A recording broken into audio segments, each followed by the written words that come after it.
get started. Thank you guys for being here.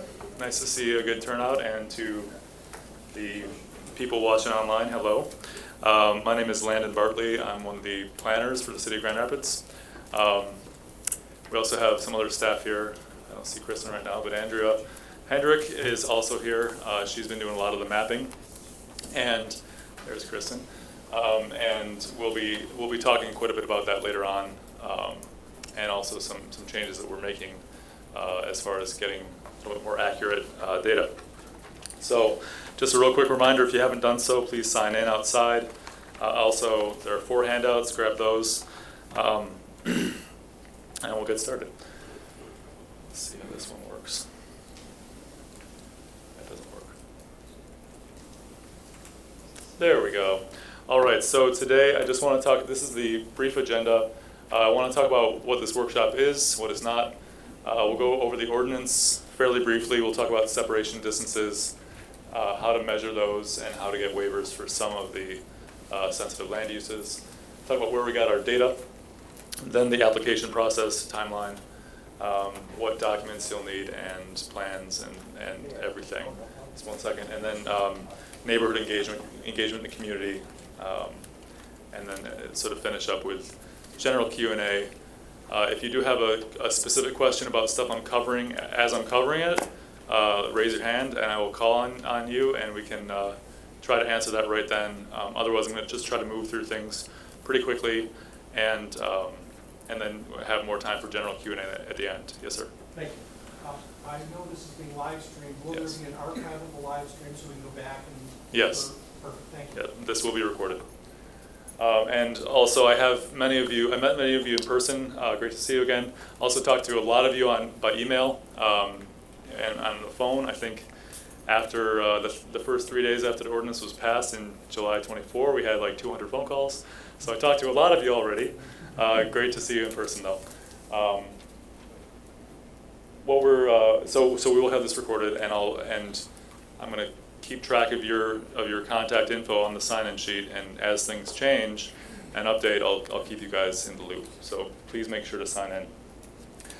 So what the purpose is to go over, I'm assuming that most of you are practitioners or will be, or somehow have clients that are practitioners or want to be.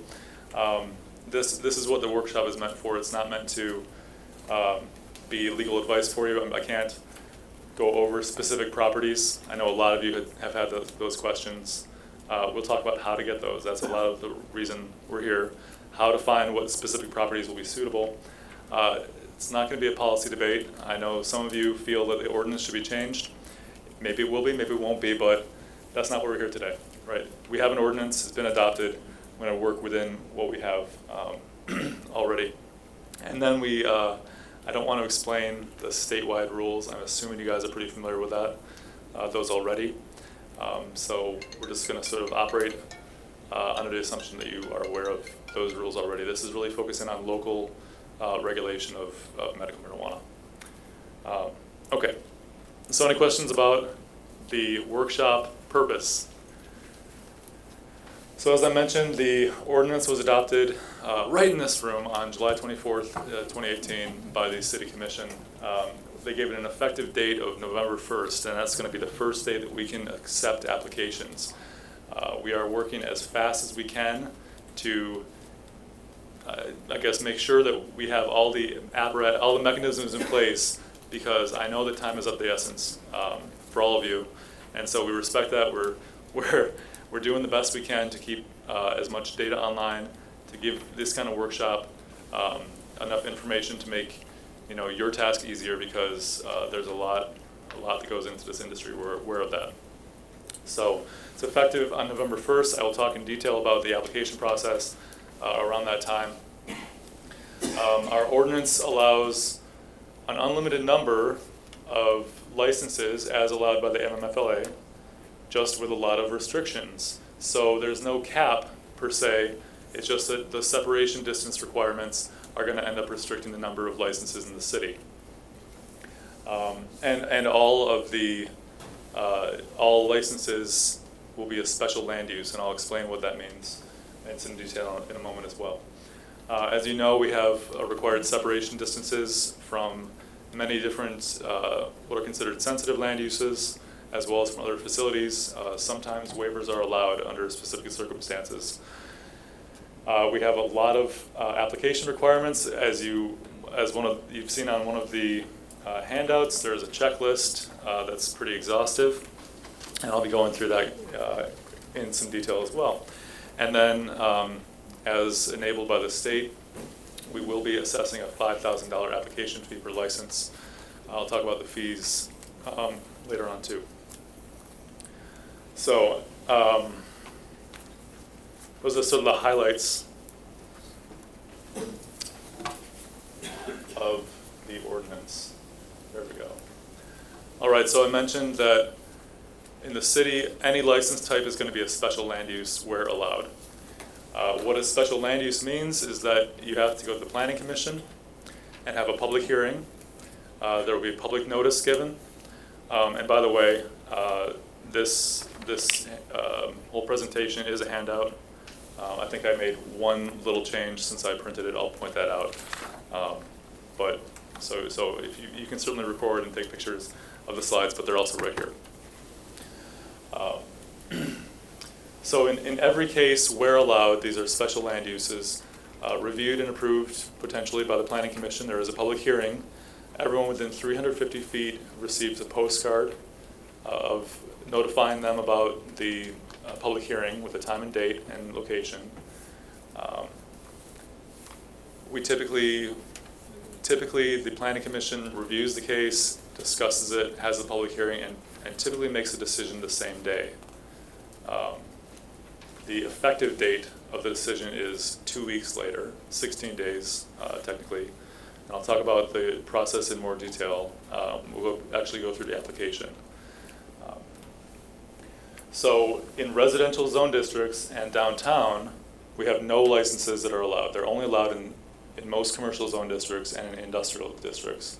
So every commercial zone district other than downtown, the provisioning center, safety compliance, and processing facilities are allowed as a special land use. Now, the note about the processor is that we have zone districts called the TBA and TOD, Traditional Business Area and Transit-Oriented Development Zone Districts. In those districts, the processor is only going to be allowed, again, as a special land use when it's proposed at 15,000 square feet or less. If it's more than 15,000 square feet, it would not be allowed in those districts. The grower and secure transport are not allowed in commercial districts. Those are only allowed in industrial districts. As you can see, all of the different license types are allowed, again, as special land uses in industrial zone districts. The note about provisioning centers in the industrial zone districts. For any office or retail use, depending on how you set up your provisioning center, but for any office or retail use currently in an industrial district, that use must be accessory to the larger industrial use. So along the same lines, a provisioning center, assuming it's of an office or retail variety, could only be accessory to the larger industrial use, being a grower or a processor, when located in an industrial district. Accessory means only up to 25% of the gross floor area.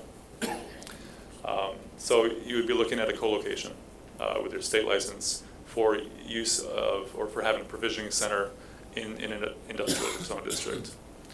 Whether it's with a processor or a grower or both, that's up to you, but as you know, the co-locations are only allowed for growers, processors, and provisioning centers. And the provisioning center that way would only be allowed as a co-location when in an industrial zone district. So any questions on this table before we move on? Or on that nuance about industrial provisioning centers? Okay. I do. Yes. And I don't know if you're going to address this later on or not, but in the zoning materials, there was some mention of a special type of combined use that would allow a grow of up to 150 plants with a provisioning center and possibly a processor outside an industrial zone. That was in a earlier version of the ordinance. So we had several different iterations of the ordinance. that were proposed, the planning commission changed one version, the city commission adopted a certain version that did not include that. That was Okay. meant as a micro business. Yeah. That's included in the recreational ballot language. And so that doesn't exist right now. There is no micro business license under MMFLA. So therefore there's no license type like that in this ordinance. So the 5 license types in MMFLA are all allowed as special land uses in the city. The micro business, if the rec ordinance passes in November, maybe we would change the ordinance down the road to reflect that, maybe not. Any other questions before we move on?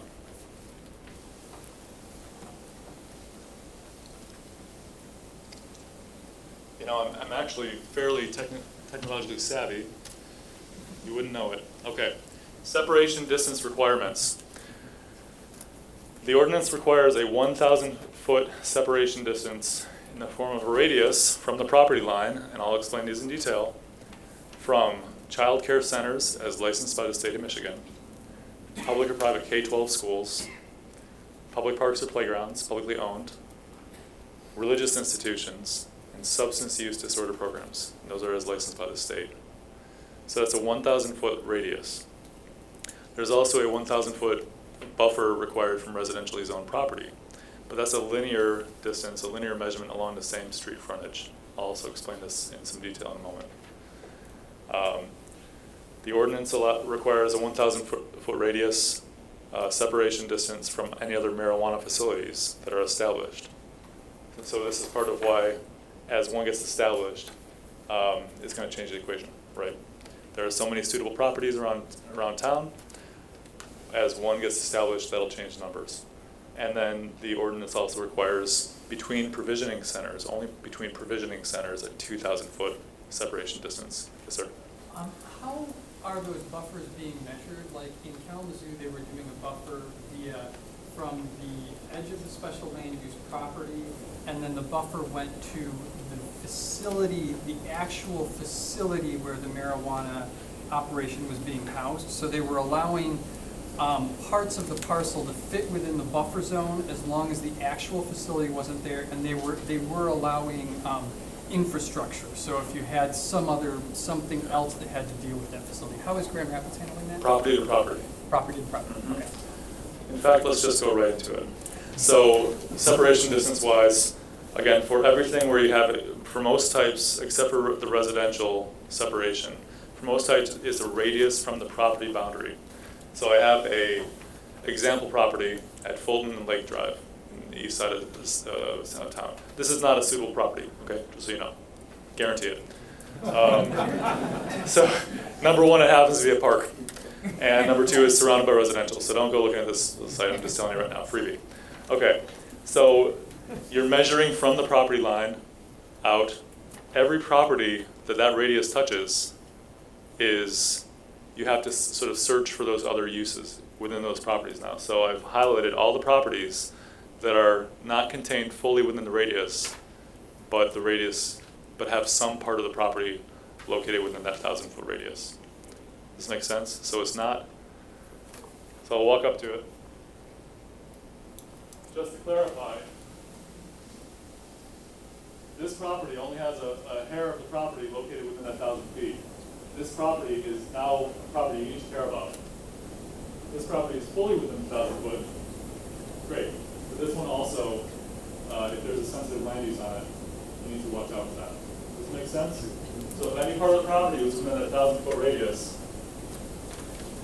I guess you have to look for the sensitive land uses within that property. Yes, sir. And your earlier remarks indicated that we measure from the property line, correct? Yes. So in this case, you've got a triangle, so we have to go to the western point of the triangle and draw a 1,000-foot circle, and then the eastern point of the triangle and draw a 1,000-foot circle, and then the southern or the southeastern point and draw a circle. And that's how we get the maximum circles. Is that accurate? Essentially, yeah. Okay, thank you. So for those of you listening online, the question was basically measuring from a triangular property like this. You would sort of be blowing it up, right? Every point of the property So you could have a very irregularly shaped property. You're going to have an irregularly shaped bubble of 1,000 foot radius. So it's not always a circle. It would be from every point. And every property, Civil engineers know how to do that, right? They spin it into a computer. GIS consultants, I mean, there are a lot of ways you could do this. And we are, I hope you've been to the website, grand.zmi.gov/medical marijuana. I also don't want to get into too much of a debate about the spelling. I don't personally like the spelling with H, but hey, that's how the state law says it, right? So make sure to visit that website. We're constantly as we can, updating it. We have shape files on there, GIS files that you can put into a GIS program. We are updating those. We will be updating them again next week, right? As we learn, you've all been very helpful because you've been noticing, hey, wait, there's a church here, or I don't think that church is still going, or whatever it might be. Is this property residentially zoned? You've been letting us know, and that's been really helpful because we've been going through and finding these little minor discrepancies, sometimes not as minor. We'll talk about that in a moment. So any more questions about the radius measurement? I'm going to get into the linear measurement in some detail now. Okay, so the measurement for every use, except for residential, is done with this method. As far as residential goes, it's linear along the primary street frontage. And what this means, so in this case you have Fulton and Lake, right? So you have two street frontages for this property. And you got to figure out which one is it, but it's a line, right? So in this case, the way you find out what the primary street frontage is we're going to send you on to another website. You go to Michigan Department of Transportation. The segment adjoining that property of street. So in this case, there are two segments with this lighter color. I'm colorblind, so the lighter color on Fulton Street or Lake, and whichever one has higher average daily traffic counts is considered the primary street frontage. So we do this, and we have it in your packet, and online we'll have a link to this if we don't already. By the way, all these handouts will also be online on the website, hopefully probably on Monday. So you go to the MDOT website, and they're going to give you a map that you can search, and you can zoom right into a segment, and it will say, when you click on the segment, it'll tell you the AADT, the annual average daily count, traffic count. In this case, Fulton Street is 10,600 and something. I can't read it from here. 10,616, I think. And then we check the other one, Lake Drive, the same segment right in front that's adjoining that property, 10,110. So Fulton is the higher traffic count. Therefore, we say, okay, this is the street that we have to worry about. Is there residential along this street? And you only do the properties that are along that line. So I kept the radius up there so you can see it's 1,000 feet. It's basically saying the street within that radius is what I have to care about. And any properties that are touching that line. So only the properties. Again, these properties are within the radius, but they're not fronting on Fulton Street. These properties are, dark shaded properties, are fronting on Fulton Street, which is what you determine your primary street frontage was. So those are the properties you need to care about for residential. If any of these properties are residentially zoned, this property is no longer suitable. So that's how you find residentially zoned properties, whether or not it's suitable or not. That's how you measure the residential separation distance. Does this make sense? Does this make better sense than it did? We've had so many questions about just this issue, so I really want to make sure we're clear. Yes? So you're only 500 feet on either side of the parcel then? Or 1,000. 1,000 both ways? Yep. Okay. So from on this property,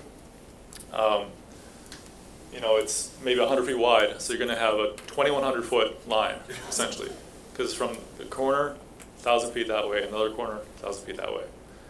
If this were a different property, let's say it was a property just to the right, just to the east, right, of the subject property.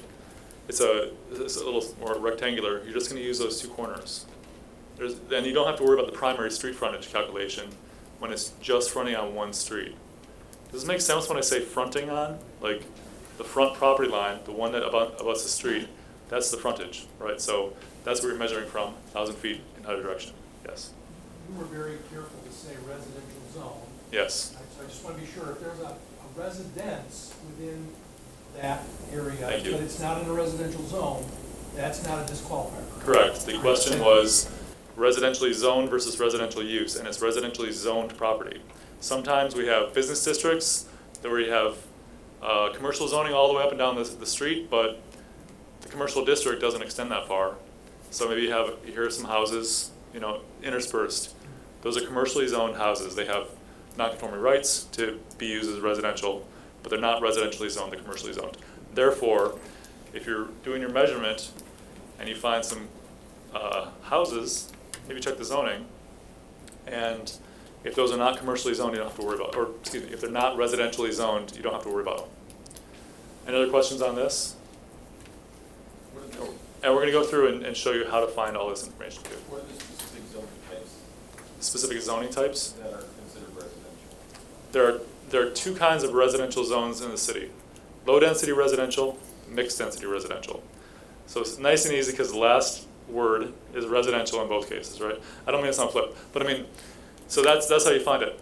The zoning system here is sort of, our zone districts are called like TN-MDR, for example. Just real quick zoning 101 here. We have a neighborhood classification, which sort of defines the form of the property. That's the first part, TN, MCN, MON. That means traditional, mid-century, or modern.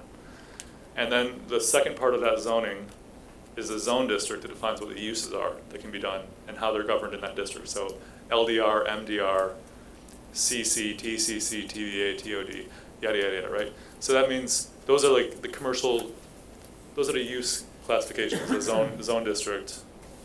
So if you see an MDR or an LDR, and on the online mapping system, we shaded it in yellow. So if you see that yellow, you have to zoom in a little ways. But if you see something shaded in yellow, it just means it's residential. It might be two shades of residential. What about PRD? PRD is not, it's a mixed use district. So that would not, there's a special district. The question was, what about PRD, Planned Redevelopment District? That's a special district, it's not considered a residential district. So you don't have to worry about that. But MDR, LDR, where it says residential, that's the one you have to worry about. Other questions on this? Yes? Does it matter if the residential parcel fronts that street or not? So like, the northwest corner of College, the front of that parcel is on College. Mm-hmm. Oh, by the same rules? Yeah, it would still would. If any part of that parcel is on the same street and it's residentially zoned. Yeah. So, sorry, the question was if any part of the parcel, if you have a corner parcel, for example, on this slide, you can see College and Fulton, there's the corner there, if the primary street frontage by the same method of that parcel is a different street, does it still count towards this? It does. So in this case, even if that large parcel to the east on the northeast corner, the big square with a little piece at the northeast end, I don't know what that is. Oh, it's the cemetery. If the primary frontage on that, the same method of determining primary street frontage were Fountain and not Fulton, it would still count towards your residential zone buffer. Does this make sense? I don't want to confuse things too much. I just want to make sure we're all clear. So, Okay, yes? so are you, if you're talking about the street frontage, it is just that street. Even Yes. if you have a larger transport zone, that you connect through by an intersection, you're still going to go along that line. Yes. So the question was, if it's just that street that you follow, the line doesn't turn a corner.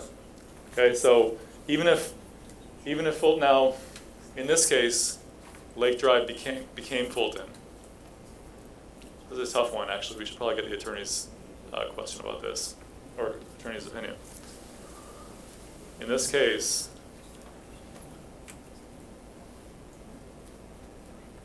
does the line stop? Does it include any Fulton or just Lake Drive? Sorry, I was answering emergency issue here, but I didn't hear the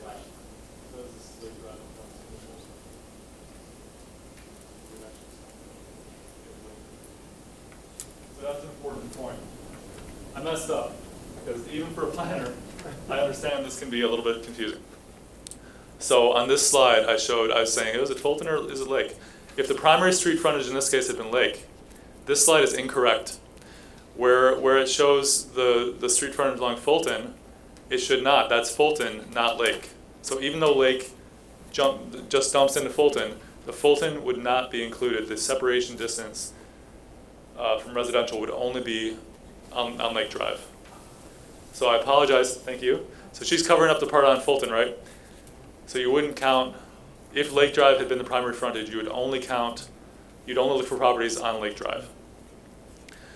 If the street bends, if it curves, follow the bend, right?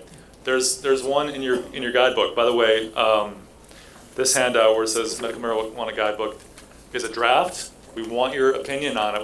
We're trying to sort of lay out the same things and give you guys some help in a written document. So let us know what you think about it. But and we had a couple questions about one street in particular that takes this pretty sharp bend. It comes off of 28th Street. This is Birchcrest, southeast. Comes off of 28th Street and then takes a 90-degree bend to the north. You got to follow that bend. Even though the street essentially turns a corner, it still is the same street. So you can have a crazy bend in the street. You could have it turn a 90-degree corner, but it's still the same street. The line has to follow that geometry, yeah. What about spots where a curve might cause a change in street name? And I know that's almost the same example, but sometimes that happens in municipalities. I don't know if you've got any of those here. It would be the same street frontage still, regardless of the Okay, name. you still consider that the same street? Yeah, so the question was, what if the street's name changes halfway through that 1,000 feet? Doesn't matter, it's still the same street frontage. It doesn't say anything in the ordinance about the name of the street, right? Okay, yes? Center of the street? At the frontage itself, at the property line, so right along, it won't really matter too much. I mean, I understand when it's curving, that would make a little difference, but you just go along the frontage. That's how it's measured. So along the property line on that side of the street. Great, thank you. Hopefully it'll only make a difference of a foot or two, but that can make a difference. Okay, any other questions about this before we move on? All right, so I mentioned waivers. So we have been mapping, we have these several separation distances that are required. 3 of those are eligible to be waived. Public park or playground, religious institution, substance use disorder program. The other ones are not eligible to waive. You cannot get a waiver from the separation requirement for school. You can't get it for childcare. You can't get it for residential, for residentially zoned properties, and you can't get it for other facilities, other marijuana facilities. Those are not available to be waived. But those 3 are public park or playground, religious institution, substance use disorder program. The way you get those, for a public park or playground, the city is the property owner. Therefore, if you're going to try to get a waiver from the distance from a public park or playground, you have to get a resolution from the city commission saying that it's okay. This will take some time. It might take you a few weeks. We're still trying to figure out how to make this work. If it's going to go through parks or planning. But basically, we're going to try to set this up so that we have some sort of a request mechanism, and you can say, I need a waiver. Can I have this, please? And we can take that to the city commission. There won't be any charge because all we can charge you is $5,000. So maybe the costs would be eaten up in that $5,000, right? You're still going to have to pay $5,000, but we're not going to charge you anything more for that resolution for the waiver. It'd be part of your application. So any questions about how to get a waiver for parks? It's just through the city. We'll have to go to the city commission. City commission requires a certain amount of time in advance so that we can get the agenda item put together. And then it would be a meeting in here. I don't know if they would be having some sort of public hearing. For religious institutions or substance use disorder programs, these are private entities.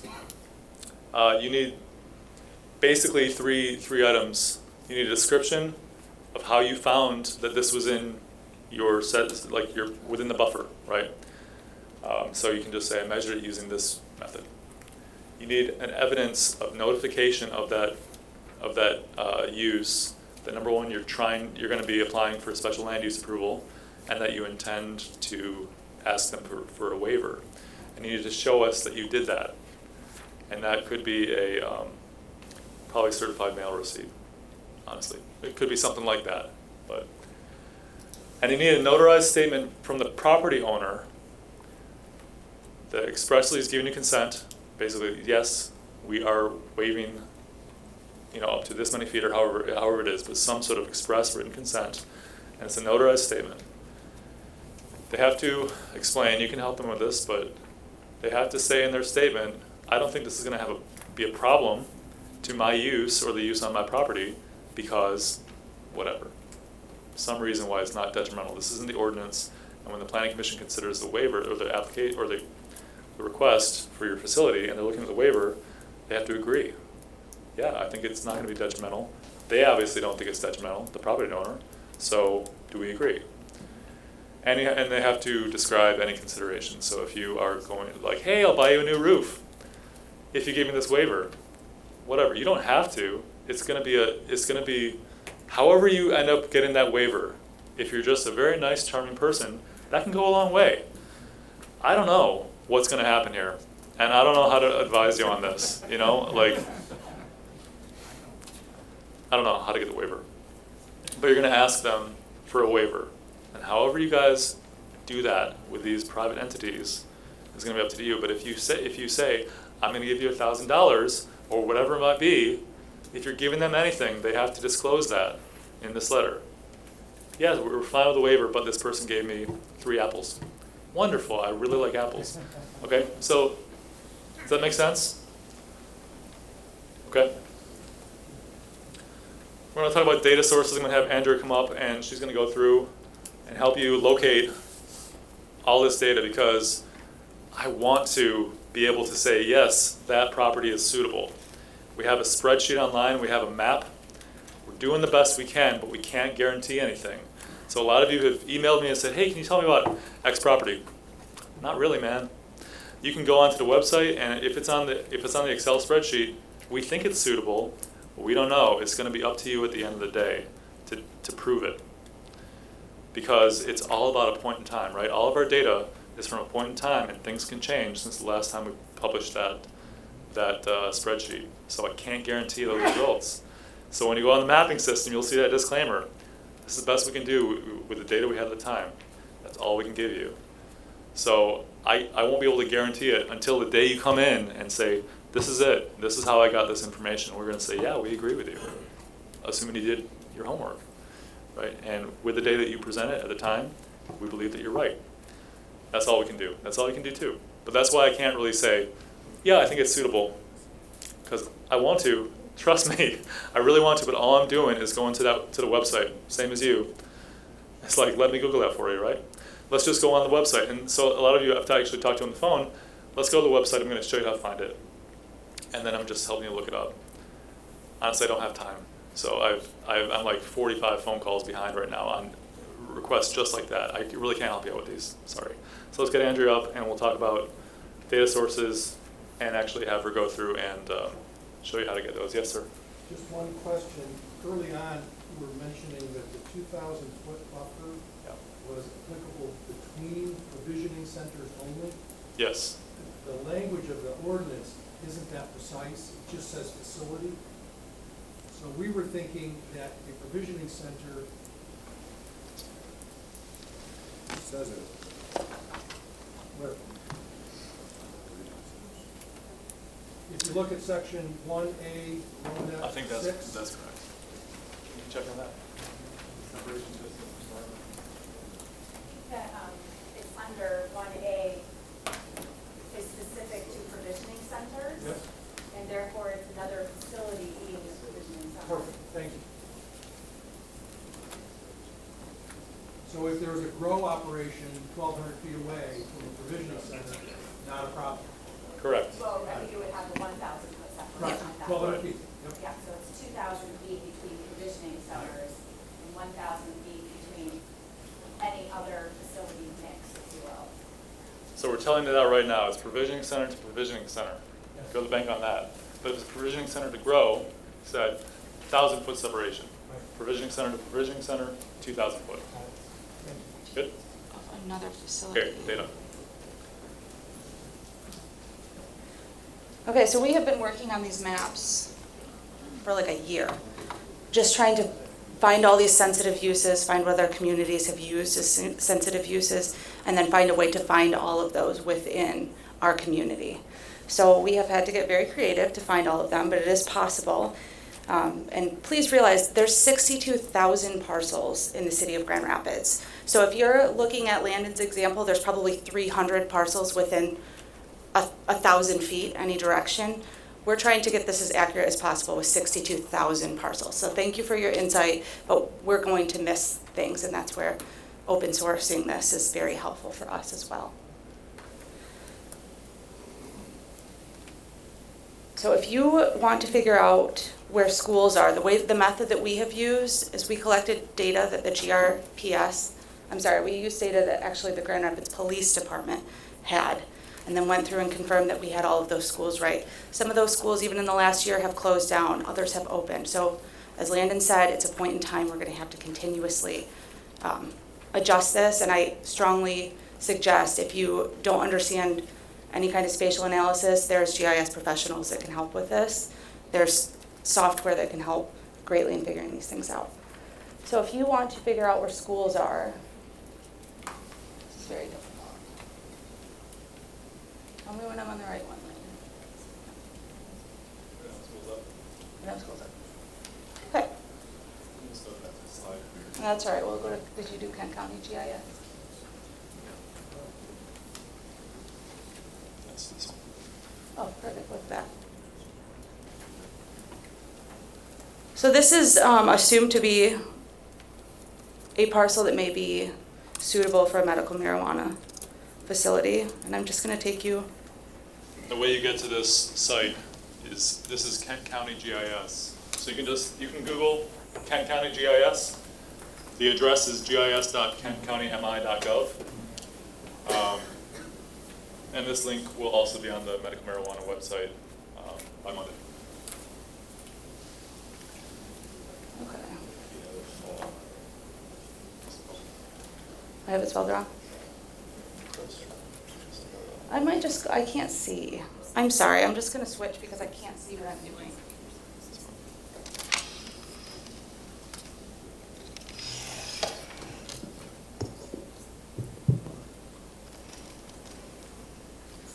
Do both mouses work?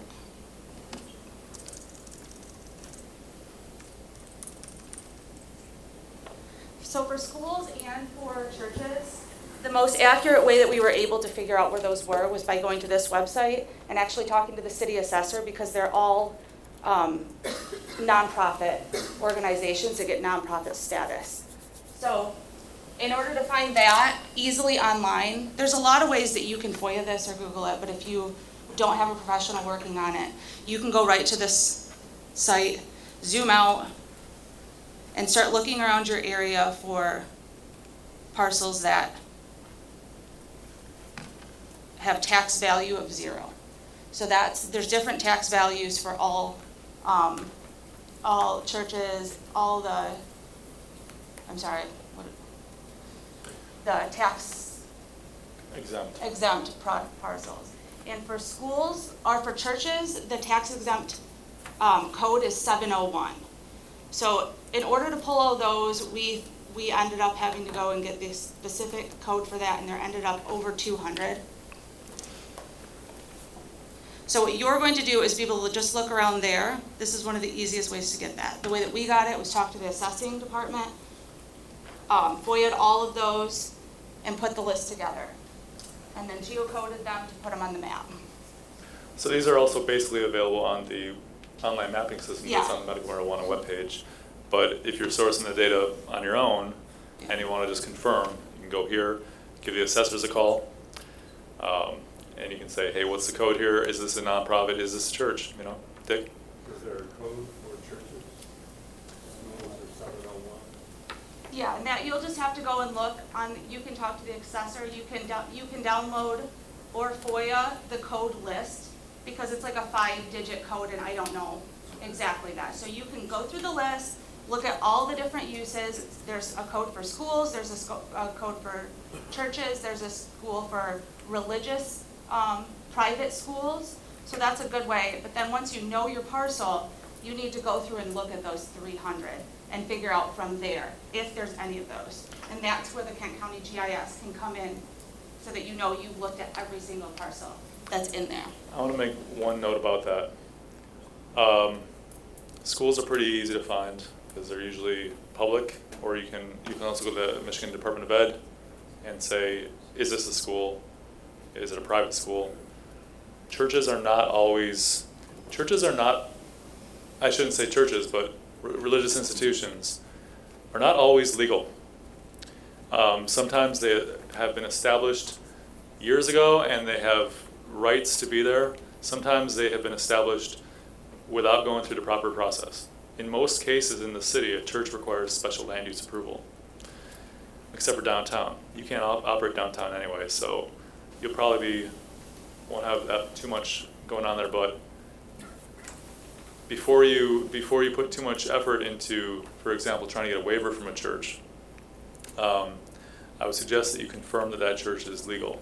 If it looks like a church, like a traditional church or a mosque or a temple, whatever it might be, probably is. If it's in a house or it's in a storefront, it may or may not be okay. So I guess with any sensitive land use, just sort of consider that, that most of the time you're probably gonna be fine, but if there's a question, you can always check on that. We have a process, by the way, called property use verification. There's a cost and it takes some time, but we can basically research and you can say, what is the legal use of that property? I want to make sure that it's actually a legit religious institution, and that it has zoning approval. If it doesn't, it wouldn't count. It wouldn't be considered a sensitive land use for your purposes of your separation distance if it hasn't been legally established. I don't mean to sound like they're all illegal or anything, right? Most of them are fine, but now and then it happens where they're not, and it would not count towards a separation requirement. So you can ask us to do the property use verification on a church. That will actually cost it. It wouldn't be included in your application fee. It's like $211. It takes us sometimes 2 weeks, not usually that long, but we're busy. So just keep that in mind. Child care facilities and drug, substance abuse disorder programs are all licensed through LARA, so the same organization that's licensing medical marijuana is also licensing child cares and substance abuse disorder programs. So you can go to them and they can give you a license list of these uses as well.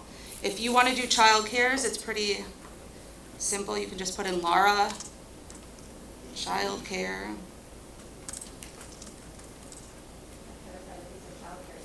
Yep. So, and the clarification was that it's a state licensed child care center, not a family daycare home, for example. Child care center, there are different kinds. That's a sensitive land use for your purposes. So that's what you're gonna look for.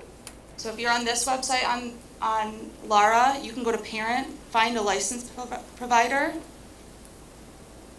find programs. It's gonna tell you that you have to log in, but you don't. Just go in as a guest. And that's where you wanna click licensed centers. So the 3 different kinds are here: the group homes, family homes. Licensed centers is what would be applicable. And then you can put in this illustration, we can put in that 2200 Oak. Oops.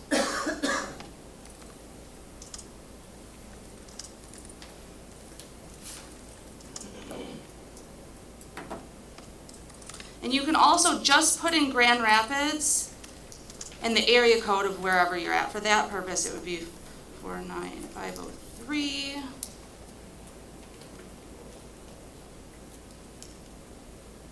And this will give you a list of all the daycares within that area.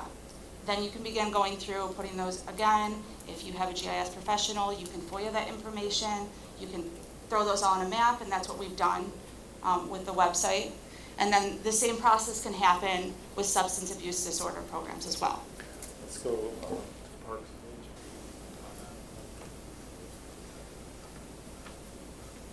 If you go to the City of Grand Rapids website, put in parks.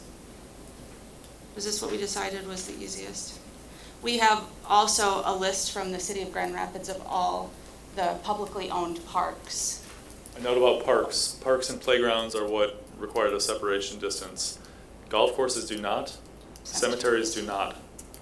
So just keep in mind, parks and playgrounds are what you're looking for. Yes, sir? Do bike trails count as, if it's just the bike trail through a Nope. parcel? That's got- Bike trails do not count. Just, that's the trail. You're looking for a designated park. Got a question for you real quick. Yes. What about Indian Trails Golf Course on 28th Street? That is a golf course. It was originally mapped because it was in the layer and we took it out. That's it. Even though it's a public golf course, it's not a public park. So Indian Trails Golf Course is not part of the calculation. Traffic counts? Yep. The last site that I think can be helpful is if you go to MDOT. What did you end up typing in, Landon? Did you just do MDOT? And we'll put a link to this on the website. But I think if you just type in MDOT AADT Michigan, something around that will get you to this website where you actually have a map. You can do just what Landon did. And again, AADT is annual average daily traffic count, or daily traffic. So AADT, MDOT will get you here. There's actually a better map. You may be able to find one. Look for local streets as well. That will show you a good one. And then you can actually see by classification, okay, yellow is more of a count. And I think with what we were discussing earlier, if a road runs into another road, there's a good chance that Fulton's going to be higher in AADT just because all of this traffic is then flowing into the main road. So I don't think we'll run into too many problems if we identify. Point here. So Can you do it? notice at Identify. the top of the screen, there's an identify button. Click on identify, then you can click on a individual road segment that's adjoining your property. That's how you find the traffic count. So in this case, on Lafayette or a Wealthy, AADT, 13,340 for that segment of Wealthy. If you're on a corner and you have two streets, this is how you find the traffic counts for them. Make sense? Okay. So I think that covers. Okay. Sources. Let me So run any through the questions on map. how we got and then- sources? We're trying to build all of these into our map, but again, it's a point in time. So that's why we're still putting the ultimate responsibility on you to check that data. Have you guys all used this map? Have you checked it out? This is on the medical marijuana webpage. Okay. You good? Anything else about data sources? Okay, I want to really quickly address a couple questions that came in on Facebook. November 1st, me and my neighbor both filed an application for provisioning center. How do you determine if me and my neighbor get approved? I'll cover that, the application process. Thank you for doing this, that's nice. We'll be able to get handouts. Yes, handouts will be on the website. And then residential homeowner give a waiver. No, residential zoned properties cannot give a waiver. The only waivers are available for religious institutions, substance use disorder programs, and parks and playgrounds. Okay? Can I explain a little bit of how this is going to look Yeah. next week? Okay. So currently, right now, we have, this is a parcel versus a point. And all of the measurements that you're going to be doing are off of parcels. And currently, the information that we have given you is in point source data. Therefore, it's not exact. It could be within a couple 100 feet of a difference. So what we're doing this weekend is trying to roll this out so that all of these little dots will turn into the actual parcel lines that you're going to be measuring off of, so it's going to be more accurate. Additionally, we're going to add in here, you'll have suitable parcels. You can click find the address. Other parcels that are in zone districts that allow medical marijuana facilities. And we're going to add a third category there, that's suitable parcels with waivers. So when you're looking through this, if you want to figure out if a parcel is suitable or if it's not suitable and why it's not, there's a little triangle right here on the parcel, and you can actually click through that and see there's a park buffer on this parcel, that Highland Park is affecting this parcel. Keep clicking through and you'll be able to tell if you look down in downtown. They're buffered for, there's a crazy amount of things that are creating a barrier from this. So you have Westminster Child Development, another childcare. So this is a good way if you're like, well, this is how it's a buffer and I don't know why. Click right on the parcel and click through that and it will actually tell you the exact sensitive use that's keeping that from being an eligible parcel. Question? Can you go into a little more detail on when a facility becomes a facility for buffer purposes? When the state issues the license?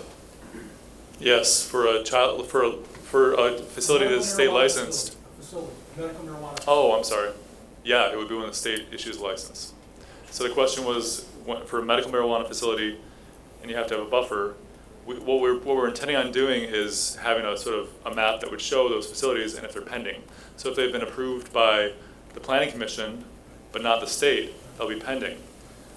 The separation distance does not apply, but if they get a license, now nothing can go within 1,000 feet, and there's no waiver available. Yes? I think a facility becomes a facility with special land use approval is granted, which requires pre-qual or even file the application. So it would be Sure, but reserved, if you will, as a facility and be buffered. And if the state did not issue a license, it would become available again. okay, yeah. So I mean, when Fair to say, we don't know right now, but that's a great question we need an answer to. Yeah. So that's something that we need to noodle over a little bit, and we'll get you that guidance for sure. well, let's put it this way: if you have a license that's been approved by the city but not by the state yet, it'd probably not be a good idea to apply for something within that buffer, unless you're very sure that they're not going to get a license. Understood. Right. So I don't know if we're answering this question the same way. Okay, so we'll go with her though, because you know this is the attorney's office over here talking, so we believe them. Yes. So this is kind of on the same thread, but what happens if, say, we start a provisioning center and then somebody decides they want to open a daycare within our buffered zone? Would that be? You would have rights. Okay, so we'd be grandfathered. You'd be grandfathered in. Where you wouldn't necessarily be grandfathered in is if a school opens up, because drug-free school zones are not a local zoning ordinance. It's a state and federal ordinance. Okay. So everything else, you'd be grandfathered in. Okay. So if the school does open up, so you have to hold. So if the school opens up, my understanding is that you'd be in trouble. That's my understanding. Am I getting?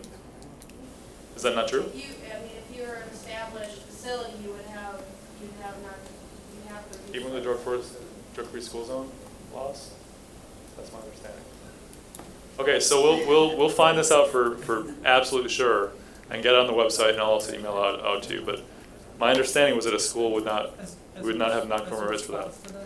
I'm sorry? In the state law, the state does give municipalities the ability to drop the buffered school zones to less than 1,000. So as far as the state law is concerned, the state MNFLA is concerned, that someone can be grandfathered in to that drug-free school zone. Okay. How that affects the federal law and that's of course anybody. But there's a lot of federal law issues anyway, yeah. Right? So to make sure I understand what you're saying, you think that yes, you would have non-conforming rights, essentially you'd be grandfathered in even if a school opened up. From my understanding, a municipality is granted the right to reduce that 1,000-foot barrier buffer zone to schools specifically if they choose to. So Okay. I don't so know there that may be would a process to allow that. So we'll get a determination on that for sure and let you guys know. Yes, Commissioner. So if I can add to that, there are a number of communities that Wall Lake, Hazel Park, River Rouge, Vassar, all that have the zoning with 500 feet or less from a school at the time of your application, public, private, charter schools. So, and then when you look through PA 281, 282, 283, you look through the emergency rules, there's nothing relating to that, nor is there through the MMA that identifies zoning or identifies the school free zones. So there's Okay. more, the silence in all of those applicable state laws and the fact that other municipalities have in their zoning for this law or opting in, you have, at the time that you apply, you can be within 1,000 feet of a school, then it is up to each individual city. I know, and Okay. so it's how you, it's kind of, there's maybe some extra research to Yeah. do, but it's So we'll do up some to- work on this. Your comment is basically that there are some cities in Michigan who have less than 1,000-foot separation buffer from Yes, from Hazel schools, Park, Wall Lane, and Exeter, we need to figure this out for sure. So Roswell. we'll work on this. I'm not sure how I can advise you to go forward with this. Just watch out, right? Real quick, Buyer beware. there seem to be a lot of these, right? So there's a question online, what if a cemetery is zoned residential? A cemetery doesn't count, but if it's zoned residential, the residential zoning is what matters, not the land use, it's the residential zone. There was a question from someone before the session today, can I get a property rezoned? Sure. Yeah, I mean, like, you'd have to work with that property owner to say, can I rezone your property? In some cases, maybe that works, in some cases it doesn't. It would be like any other rezoning though, it has to have master plan support. If it doesn't make sense, you know, you can't go, oh hey, right in the middle of a residential neighborhood, let's rezone this property and everything 1,000 feet around, right? That's not gonna happen because it's, you know, the master plan is saying this is a residential area. But if you're finding some properties in a commercial area and they're residentially zoned, you might have a case to get it rezoned. In that case, you just have to go through the process, which typically takes like 3 or 4 months and has another fee of about $3,000 or just under. You know, you have to go to the planning commission and go to the city commission. I don't know how it would go, but that would be an option. So that's something too. But again, the residential zoning is what's important, not the land use itself, as far as the residential buffer. Okay, any other questions before we move on? I want to talk about the application and the process. So this is all marijuana uses are going to be a special land use, which I explained requires a trip to the planning commission, does not require a trip to the city commission, and this planning commission typically makes a decision that day. One of the handouts was the special land use packet, and that's for all special land uses. I'm not going to go through this in too much detail, except, well, I'm just going to flip through it real quick. So if you don't have one of these, we should still have some on the outside table. Basically, most of your information, here's who I am, here's the property that I'm interested in, information about me, the property owner, if I'm not the property owner. If you're employing a representative to represent you, sometimes people have lawyers. Many of you I know are working with lawyers. If you are, have them as a representative. That's fine, you don't have to though. Your application attachments, which for all special land uses, are the nature of proposed use, which is a letter basically saying this is what I want to do, and give some description of it. It doesn't have to be huge. You're going to have enough of other information that we're going to know what your nature of proposed use is. A description of any site or building changes that you're proposing, and then your plans. And I'll go through those in more detail too, but this is what's on for every special land use. And then you have an affidavit saying, I'm telling the truth, and check, check, check, check, check, sign and date, and then the property owner also signs and says, I also agree this is what's happening. If you have to have some legal interest in a property to apply for a special land use, so you have to have some sort of, and I should say that too, for a zone change as well. So if you're going to talk to somebody about a zone change, you can help them out, but they're going to actually have to be the applicant. They have to have some legal interest in that property to change their zone. But you can also, at least one person, at least one if it's a multi-property zone change. But for a special land use, you have to have some legal interest. So that's in section B, right, where it says, what's your legal interest in this property? Are you the owner? Are you purchasing it by land contract? Do you have an offer or option or purchase agreement to buy? Or are you going to be a lessee? So you have to have at least some sort of legal status to apply for a special land use. Then we have this, the first part of the writing section, right? How does this work with the master plan zoning ordinance? This is basically like, this is a commercial use in a commercial district. What are the impacts? What are the impacts? That's what all special land use is about. There are potentially some impacts. This land use is potentially impactful to surrounding properties. how is this gonna impact properties and how can I mitigate those impacts? So that's all the special land use is about. So your writing section and these pages is just that. Let's try to understand what the impacts are and how we're gonna address them.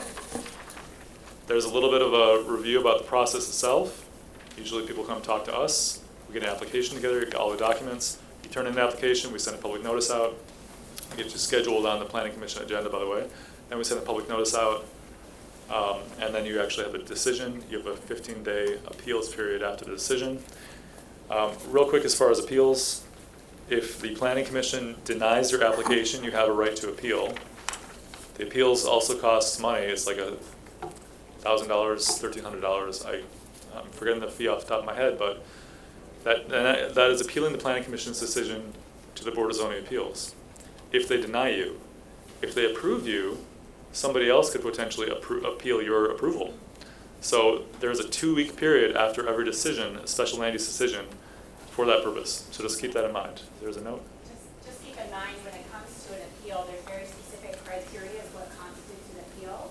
You cannot appeal because you feel that you don't agree with the planning commission. You can only appeal if you feel that the planning commission did not follow the requirements, the standards of review, if there was an error in the application process.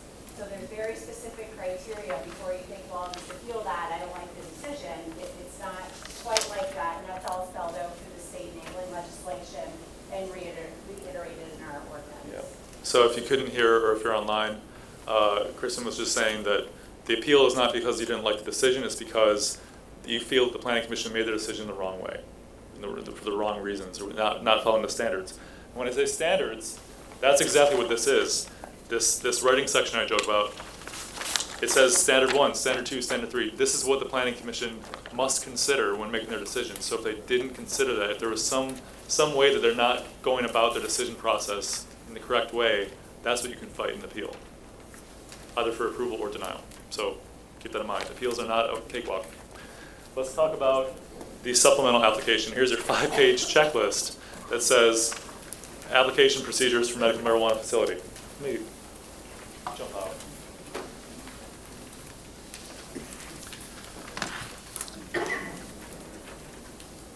All right. Can you guys all still hear me? Okay. All right, actually I'm gonna go back here. So, I can't even see that well.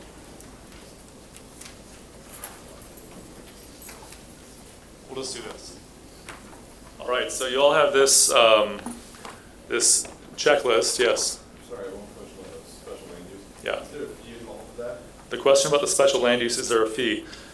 There is a fee for the application, the $5,000 fee. The special land use is wrapped up in that. So there is not a separate, normally a special land use costs $2,015. That is included in your $5,000 fee. So your fee is an annual fee. Let's talk about that real quick now. So there's a $5,000 fee, and that's assessed if your application is accepted, not received, accepted, and I'll talk about that in some detail later too.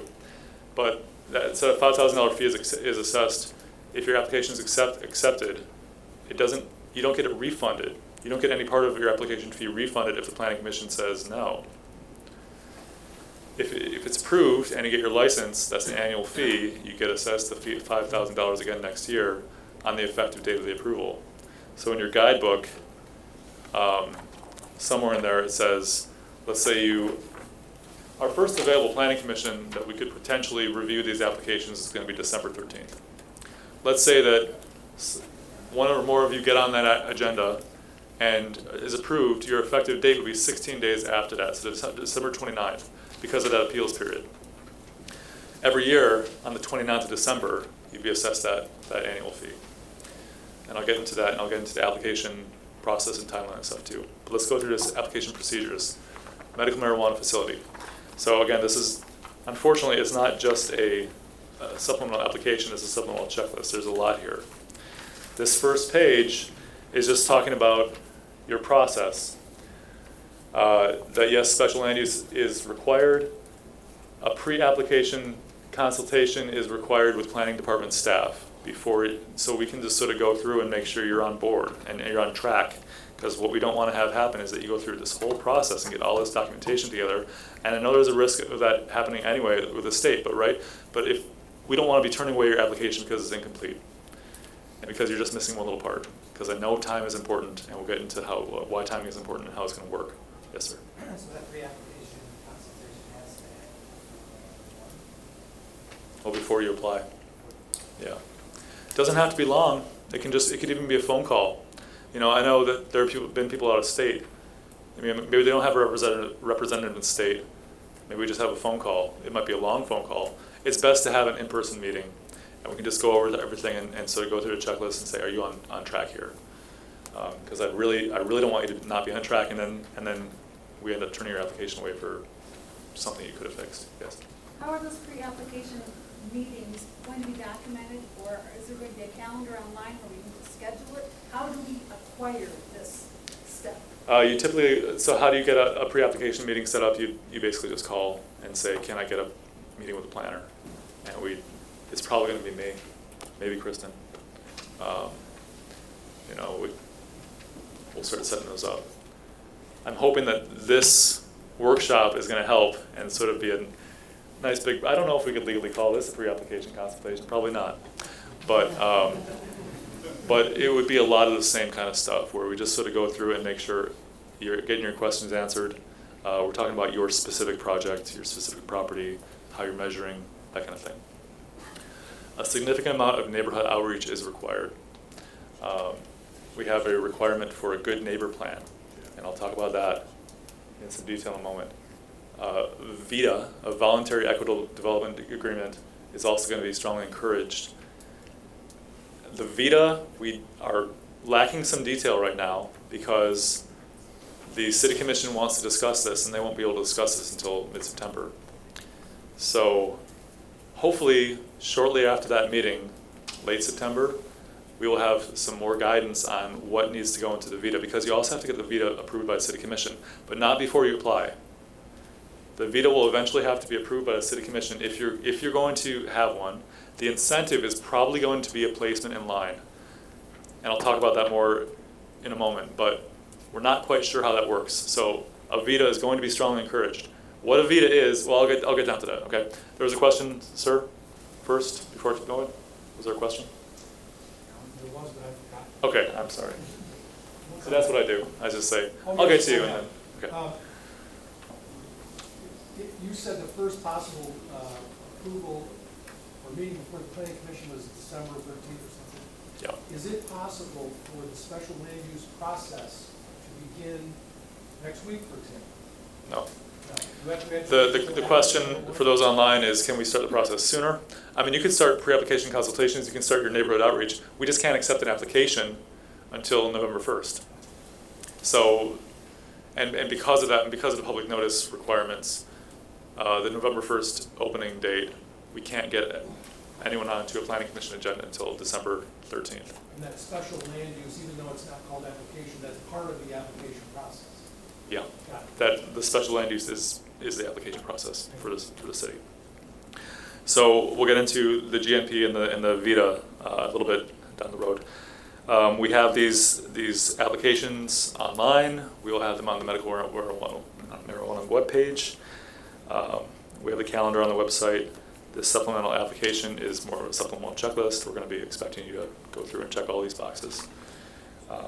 Applications can only be accepted in person at the Development Center website, or at Development Center, at the Development Center. We'll just stop right there.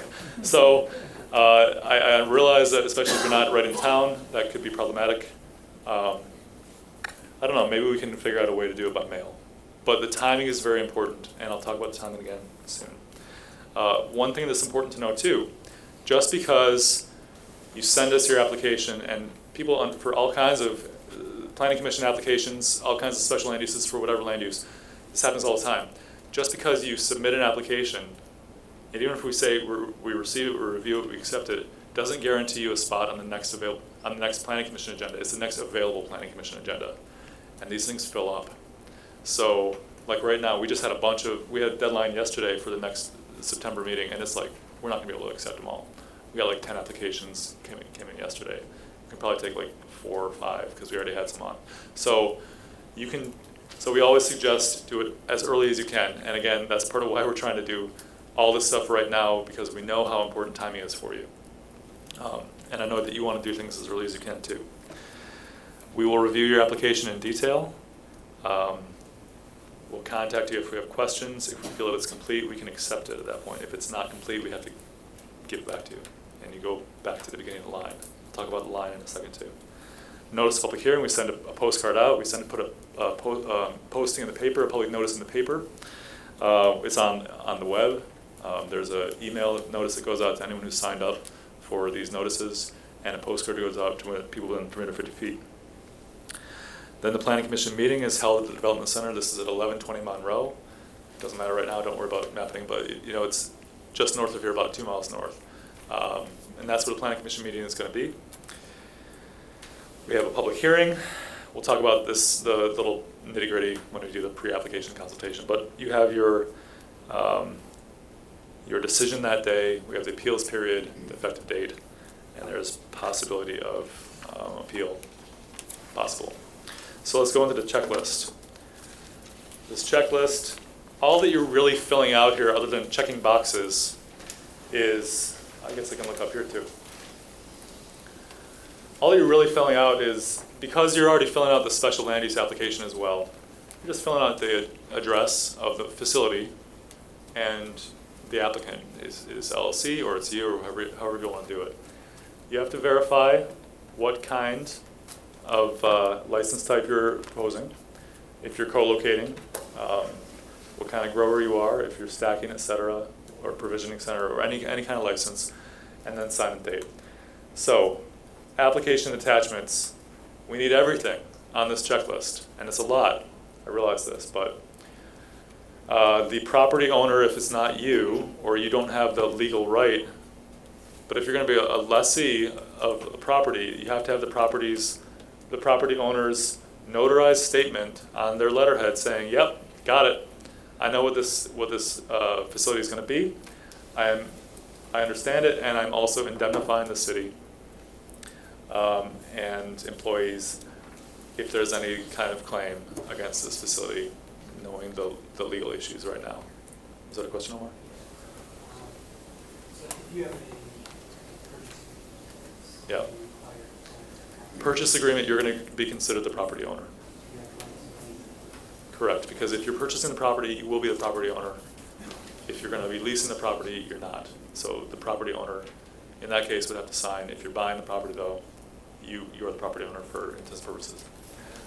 Yes? Under number 2, the second box, the application materials that go with the pre-qual to Laura. Yep. Does any documents, are those including the tax returns, financial records? Are you going to put them in a protective order or protective seal?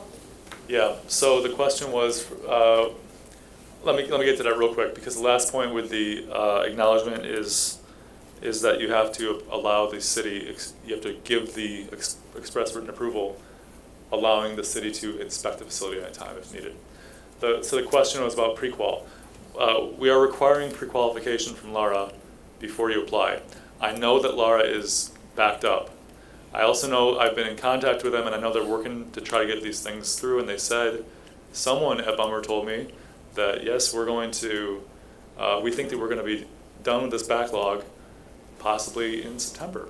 They said they're working through them. But I also watched the MMF or the licensing board meetings, and I know that they're not running 40 at a time.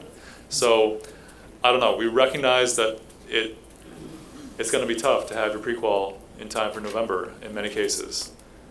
That's what the ordinance says. So we require pre-qualification. We require application materials.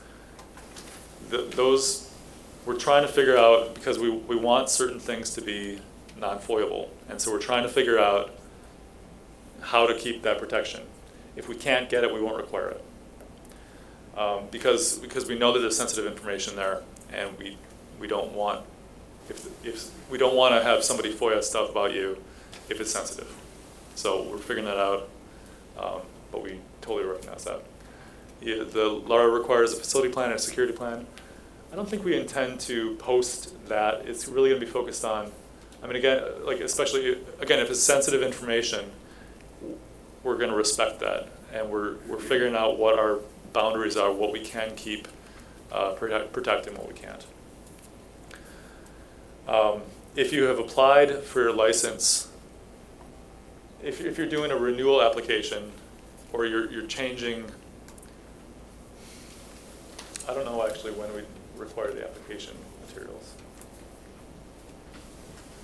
I mean, pre-qual materials, doing a renewal, if there's investigations.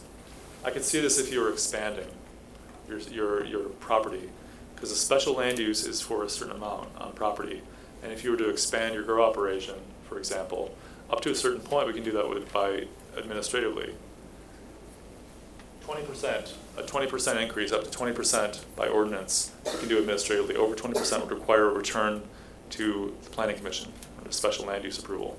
So down the road, if you've already gotten your license from the state, and you're saying, I'm looking to expand this license, or this property, this operation by more than 20%, you have to go back to the Planning Commission. At that point, you need to submit your application materials with the same consideration for protection and security of your documents.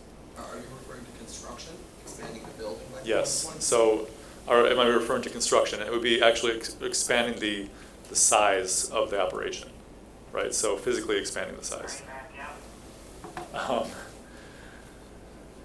Okay, documentation of required separation distances. You would have to be showed. You'd have to show how. Where are these properties? Anything within 1,000 feet. You know, noting them, and then if you can get a waiver,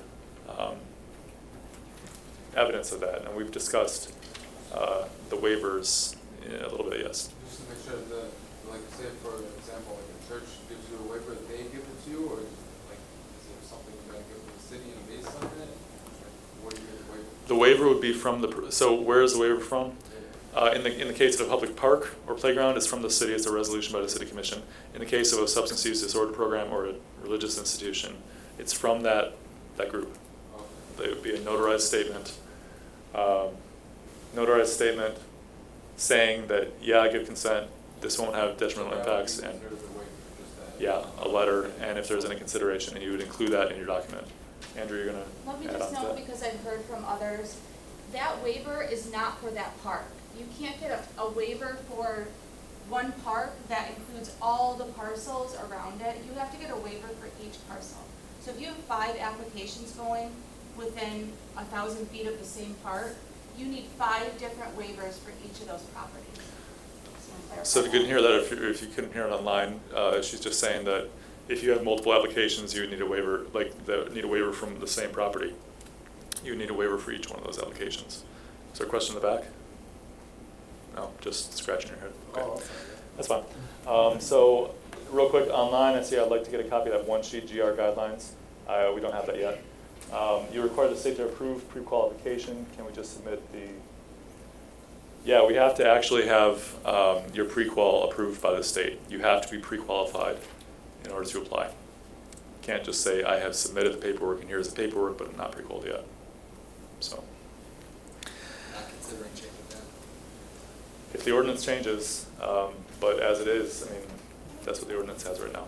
So, proof of insurance, $1 million per occurrence and $2 million aggregate. So you need to show proof of insurance. You need to name the city of Grand Rapids as additional insured. Building elevations. If you're not making any changes to the building, you don't necessarily have to have elevations. When I say elevations, I mean like, you know, looking at a building straight on. Do you guys know what elevations are? It's like a plan for a building, but it's sort of the side views. If you're building something new, you would have elevations. You'd have a site plan. You'd have all the building plans. If you're just going into an existing space, you could submit photos. If you're making any changes to the building, though, you'd have to have plans to show what those changes are. Externally and internally? Externally, well, you need a floor plan too. So external and internal. Current building elevations, if they're available, if you're not changing the building or building something new, you can provide those. Otherwise, you can also take photographs of an existing building from all four sides at a certain resolution. It's in there. Yes. Do they actually need to be like engineered plans or just like? I'm sorry, I can't really hear you. Would they need to be engineered plans? If you're building something new, it'd have to be engineered. Just to submit? Yep. So renderings, floor plan, all would need to be engineered fully? Well, at least the building plans themselves would need to be engineered. The question is, do they have to be engineered plans? Generally, yes, if you're building new. If you're not, You would need the MEPs included as well? for application.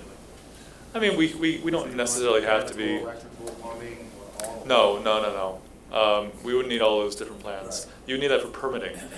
But yeah, it wouldn't necessarily have to be, I guess. You'd have to have it be measured, like good quality plans We don't want to to spend all the submit money it. just buying engineered plans. Right. They wouldn't have to be like engineered, let's say no, but they'd have to be measured good, like Yeah. architectural plans. Site plan, again, if you're building something, a site plan would be needed. If you're not, we would suggest submitting a survey of the property that shows this is the existing conditions. Signage plan, if you are putting signs up, we don't care the content of the sign, but we care the size, placement, and type. We have a sign code, we can get you in touch with that. A lot of people just will wait until they have approvals to do a sign plan. It's not a big deal, you get sign permits. And if you have signs inside that are visible from the public right-of-way, so the public property, the street, you'd have to include those in your sign plan. Lighting plan, same thing. Yes. Is signage required at grow operation? Is signage required in a grow? No, not by the city. I don't know what the state rules are on that. State rules are no. I'm sorry? Some cities are actually requiring that there's no signage, so state rules are no. Okay, so the comment was some cities are requiring no signage and some are. We don't have any kind of requirement like you must have this sign or you must not. I know that the state has regulations on like a universal symbol and stuff. That's all I know about that. Lighting plan, just what lights you're going to have, especially if you're doing a grow and you have a lot of big lights. If they're going to be shining into the public right away, we have a light code that talks about that. Or for that matter, if you're going to do a provisioning center and you want to, I'm just picking on that because I've seen it, where you have these green neon light strips, LED strips around the windows. Don't do that. That's not allowed. So it's like, or the really bright window outlines, you know what I'm saying? So basically, we have a light code. It requires reasonable levels, that kind of thing. If you're going to put lighting on your building, you include the specs. Operations and management plan, written document describing security measures, how you're going to handle cash, expected life cycle of plants if you're doing a grower processor, or if you're selling and provisioning. Description of the appearance of the facility, the interior layout, your hours, your methods of processing, ventilation, disposal, water management, odor control. So just sort of laying out, I mean, I know a lot of you already have this, and this might be echoing stuff you're already going to be submitting to Laura. But we need to know that too. Again, with the caveat, of course, that we're going to be trying to protect any sensitive information that you might submit as we can. So, and we're still working that out. The Good Neighbor Plan. This is a written plan that describes all of the following. How are you going to train your staff, and this is for all licenses, in crime prevention and awareness? How are you going to handle state-regulated substance? How are you going to train your staff for that? What is your plan for litter control, loitering control? These may or may not be more applicable to certain licenses than others, right? But trespass enforcement, landscape maintenance, communication with the neighborhood. And how are you going to comply with the city's anti-discrimination policies and ordinances related to hiring, housing, and public accommodation practices as applicable? So you're basically just saying, this is how I intend to be a good neighbor at these points, right? I want to minimize my potentially negative impacts on the surrounding properties. This is how I can do it.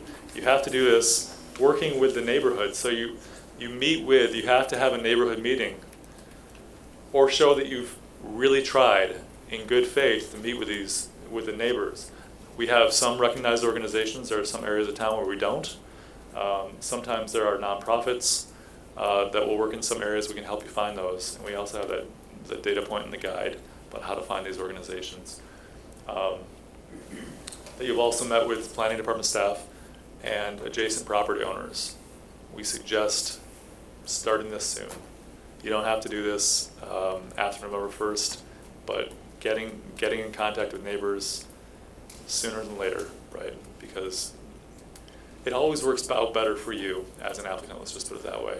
If the first time they hear about something is through the postcard I send to them, things are gonna go poorly, because they're gonna show up going, I never heard about this, and the planning commission cares about that. And they're gonna say, well, maybe you need some time to go talk to the neighbors. Timing is important for you, neighborhood engagement is very important for you too. So you want to make sure that they're hearing about this in as much detail as they need, and as you're okay giving them, well before they ever hear about it from us. Okay? You Yes. said for the neighbors, is there a certain amount of feet that you have to go up to? Is it 350 like? Well, we're gonna send postcards out within 350 feet.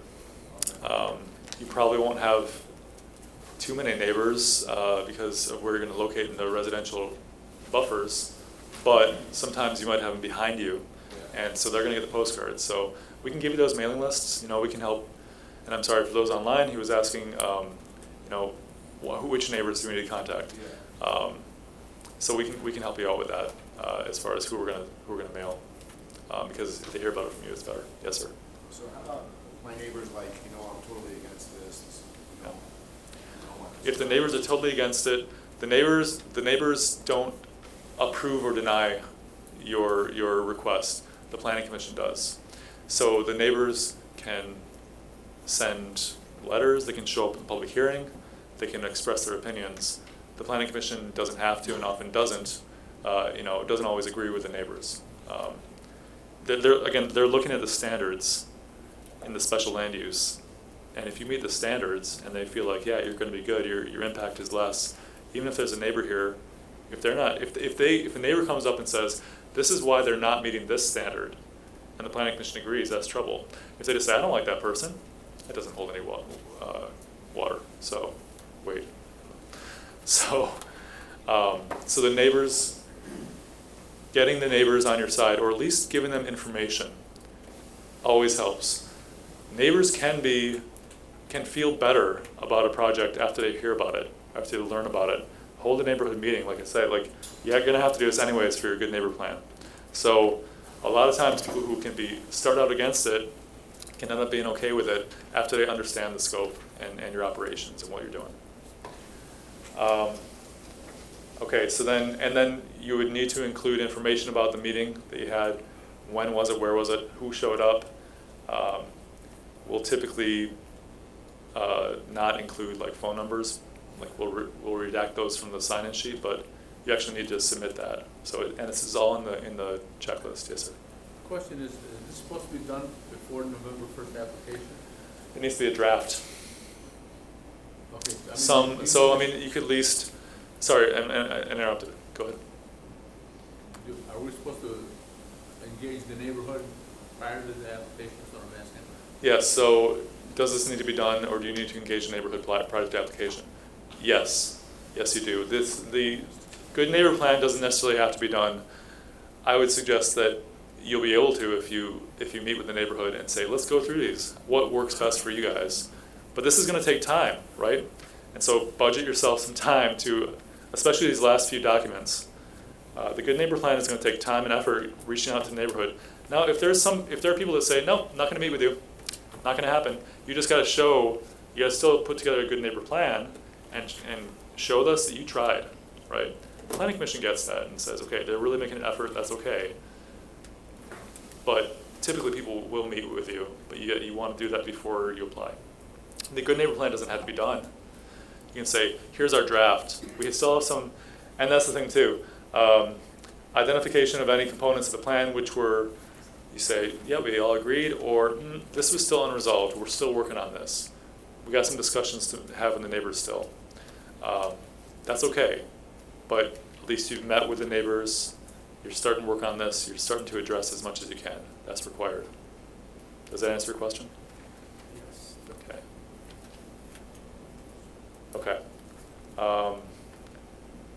SEPTED plan, crime prevention through environmental design. You have to have some sort of a written document addressing SEPTED principles. what are our surveillance methods, access control.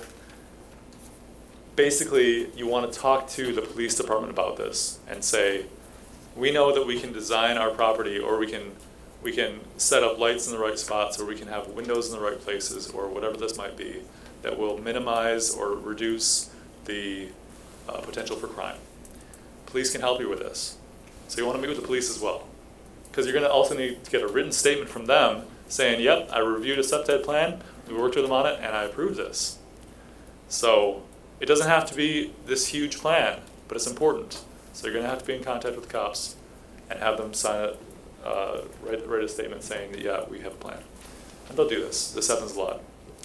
Okay, as far as the VITA, Voluntary Equitable Development Agreement, again, we have a lot of outstanding questions, and the City Commission this is a recently passed policy. It doesn't have anything to do with land use, and that's why it's a voluntary plan, right? It's saying, we believe that we can meet these goals of the city for equitable development. Zoning doesn't talk about people, it talks about land use. The VITA kind of talks about people. Hey, can we have, how can my project help meet affordable housing goals? You know, these can be tough. How can it meet local hiring practices?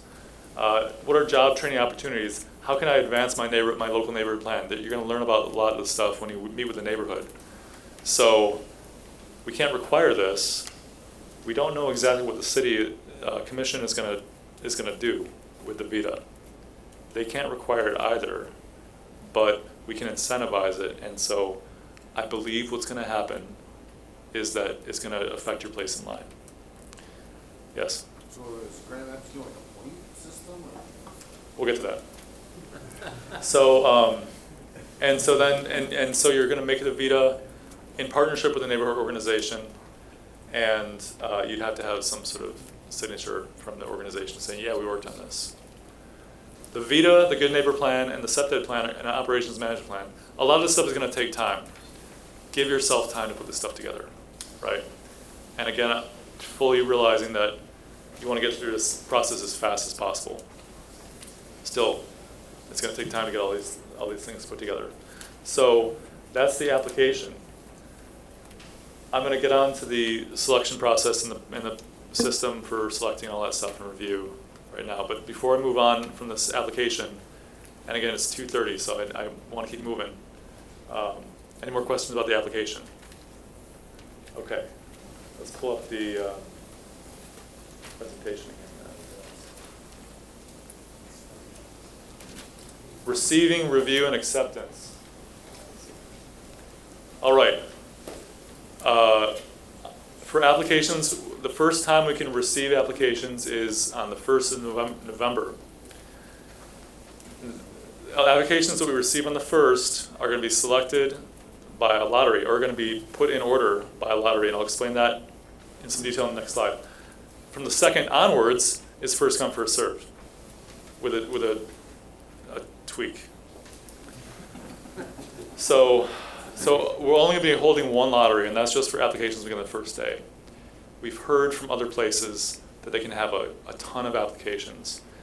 We originally were going to go first come, first serve, and had this whole plan for queuing and a lineup and people camping out. We know Ann Arbor had people camping out for 4 days. We're going to have you guys in tents down on Calder Plaza, a big party. But we're not going to do that because this, I think, is going to work out better. Honestly, we were worried about your security, especially if people were, even if there was a perception of people showing up with $5,000 in hand, right? We're not going to do that anyway. But so what we're going to do on the 1st is have we're going to accept applications on the 1st and have a lottery for those applications, and then from then on it'll be first come, first served. And I'll discuss this again in a second. The receive, review, and acceptance. The difference is, receive is that you are giving us your application. That doesn't mean we've accepted it. We still have to review it for completeness to see and make sure that everything's good to go. And once we review it and say, great, then we've accepted it. So when I say receive, review, accept, that's the nuance, right? So receive doesn't mean accept. Here's our lottery.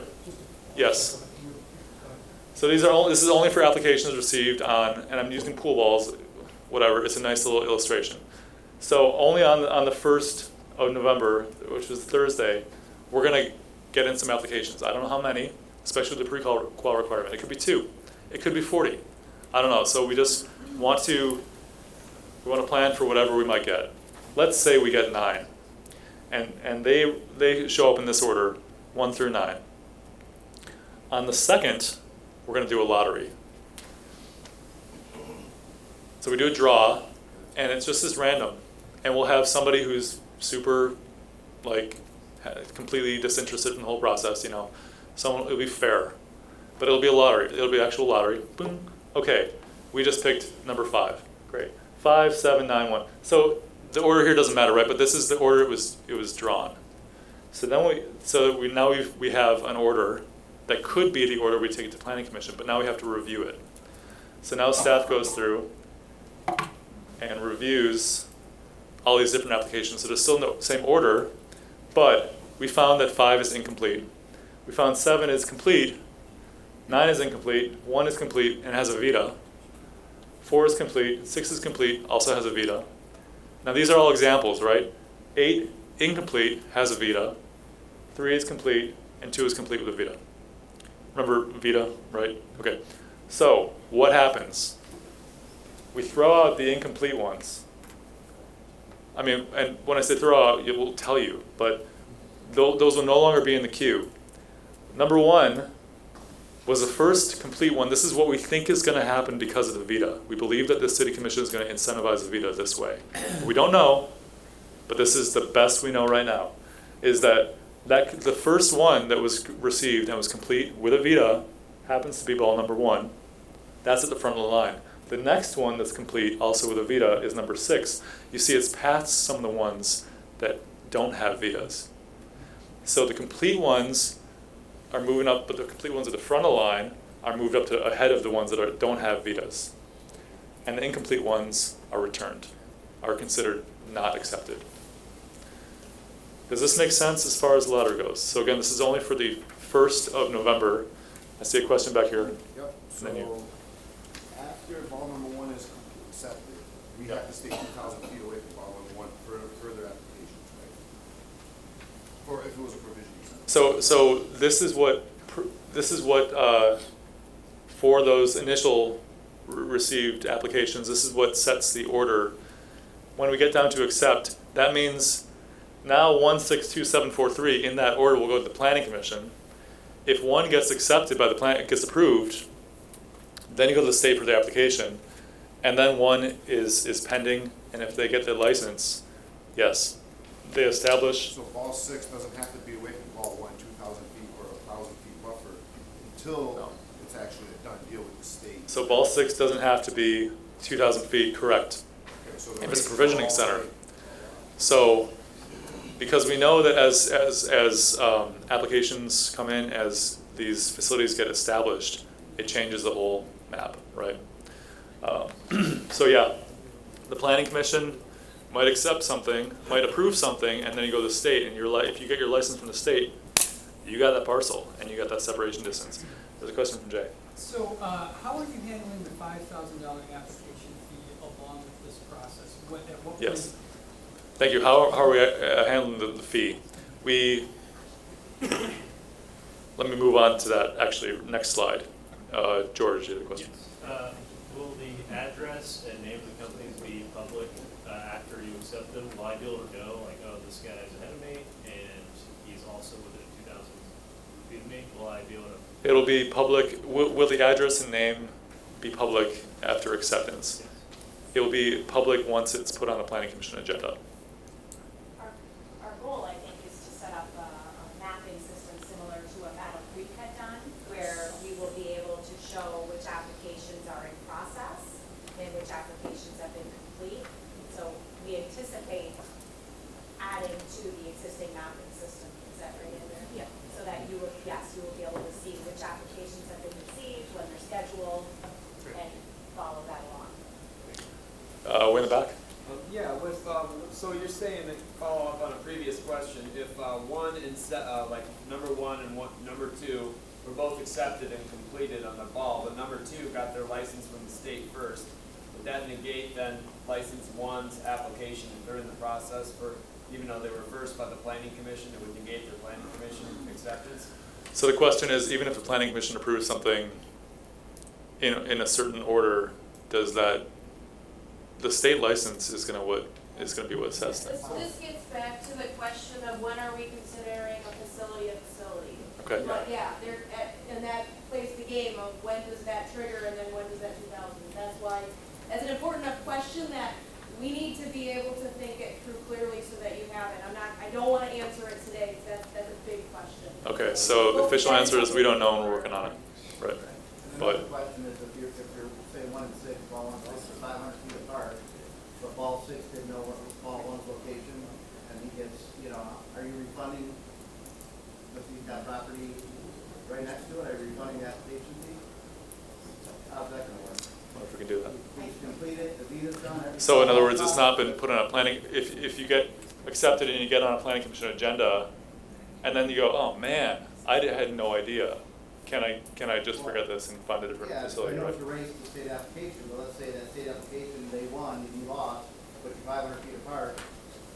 Obviously, you can't continue on. How are you gonna handle that for refund? Or, how are you gonna handle that?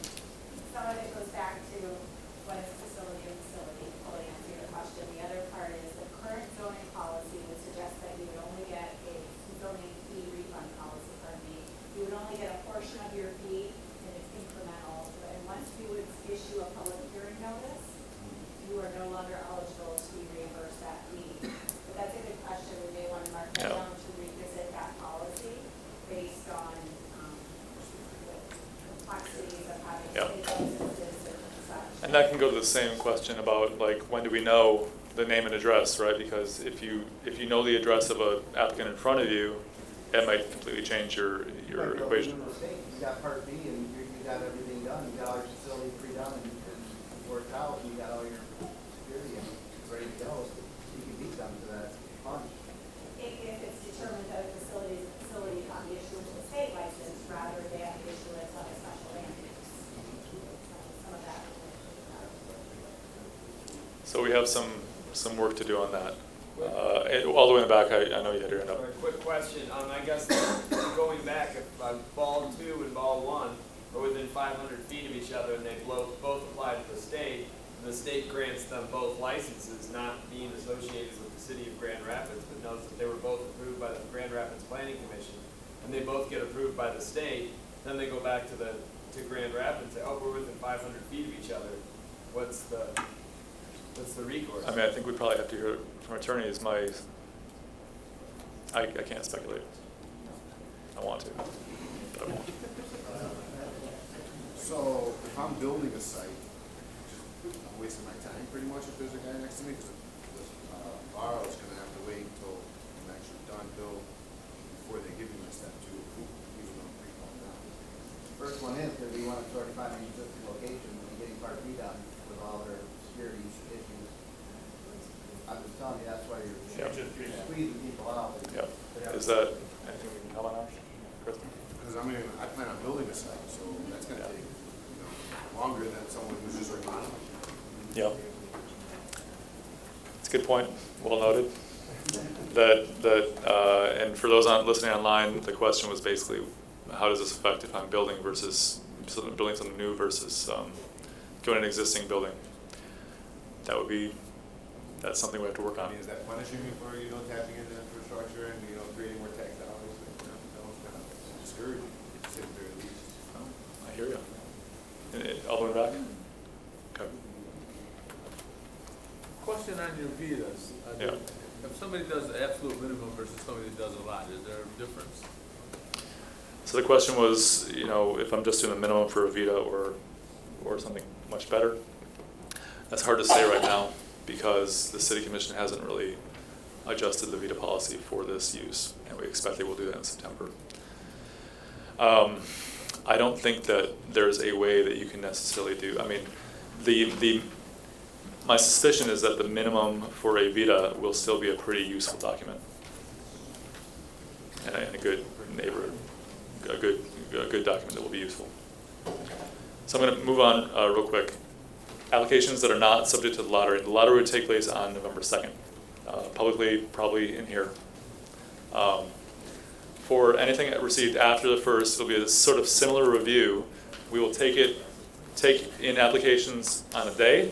It'll be time and date stamped, and then we will review those after that day is over for completeness, and then assign them a review order or a planning commission consideration order based on when were they received, are they complete, do they have a VITA. So in this example, number 1 comes in, it's complete, it has a VITA. It came in first, 4 came in last, it's also complete, it also has a VITA. And 2 is complete. 4, because it has a VITA, would move up ahead of 2, and 3 would get returned. Yes? So if it's incomplete, for the application, do you have to repay the application fee again and then resubmit, or? If the application is incomplete, you have to pay the fee again. You wouldn't be required to pay a fee until your application is accepted. Okay. So we would just say, nope, sorry, it's incomplete. Basically, you came in this line, it's incomplete though, you're not in the line. Here's where it's incomplete, and we'll tell you that in writing. So I talked to the city treasurer about how to accept payments. They're still working on it because they're talking with their bank, like a bunch of banks, and saying, how can we do this? So we don't know right now how to accept payments. My suspicion is that we will not ask you to pay when you, to submit payment at the same time you submit your application. We'll probably separate that out. The first available planning commission meeting is December 13th. We typically have 6 to 7 places on the planning commission agenda. We have 3 of those that will be reserved for other projects, like traditional development projects. So if nothing else comes in, we can try to fit more of these in, depending on our load of projects that we have. But what we've seen happen before is that a bunch of applications come in and crowd out all the other development projects. So that's why we have 3 spaces reserved. And if we don't accept your application for some reason, we'll tell you why by email, and it will be considered a new application. Okay, I want to take general questions. I also want to bring up a building inspector to talk about building codes and other codes real quick, just to make sure that that stays in your mind. And then we have city attorney's office here. We can try to answer questions. But let's bring up Bill real quick, just to talk about other codes. And we'll take more Q&A as well.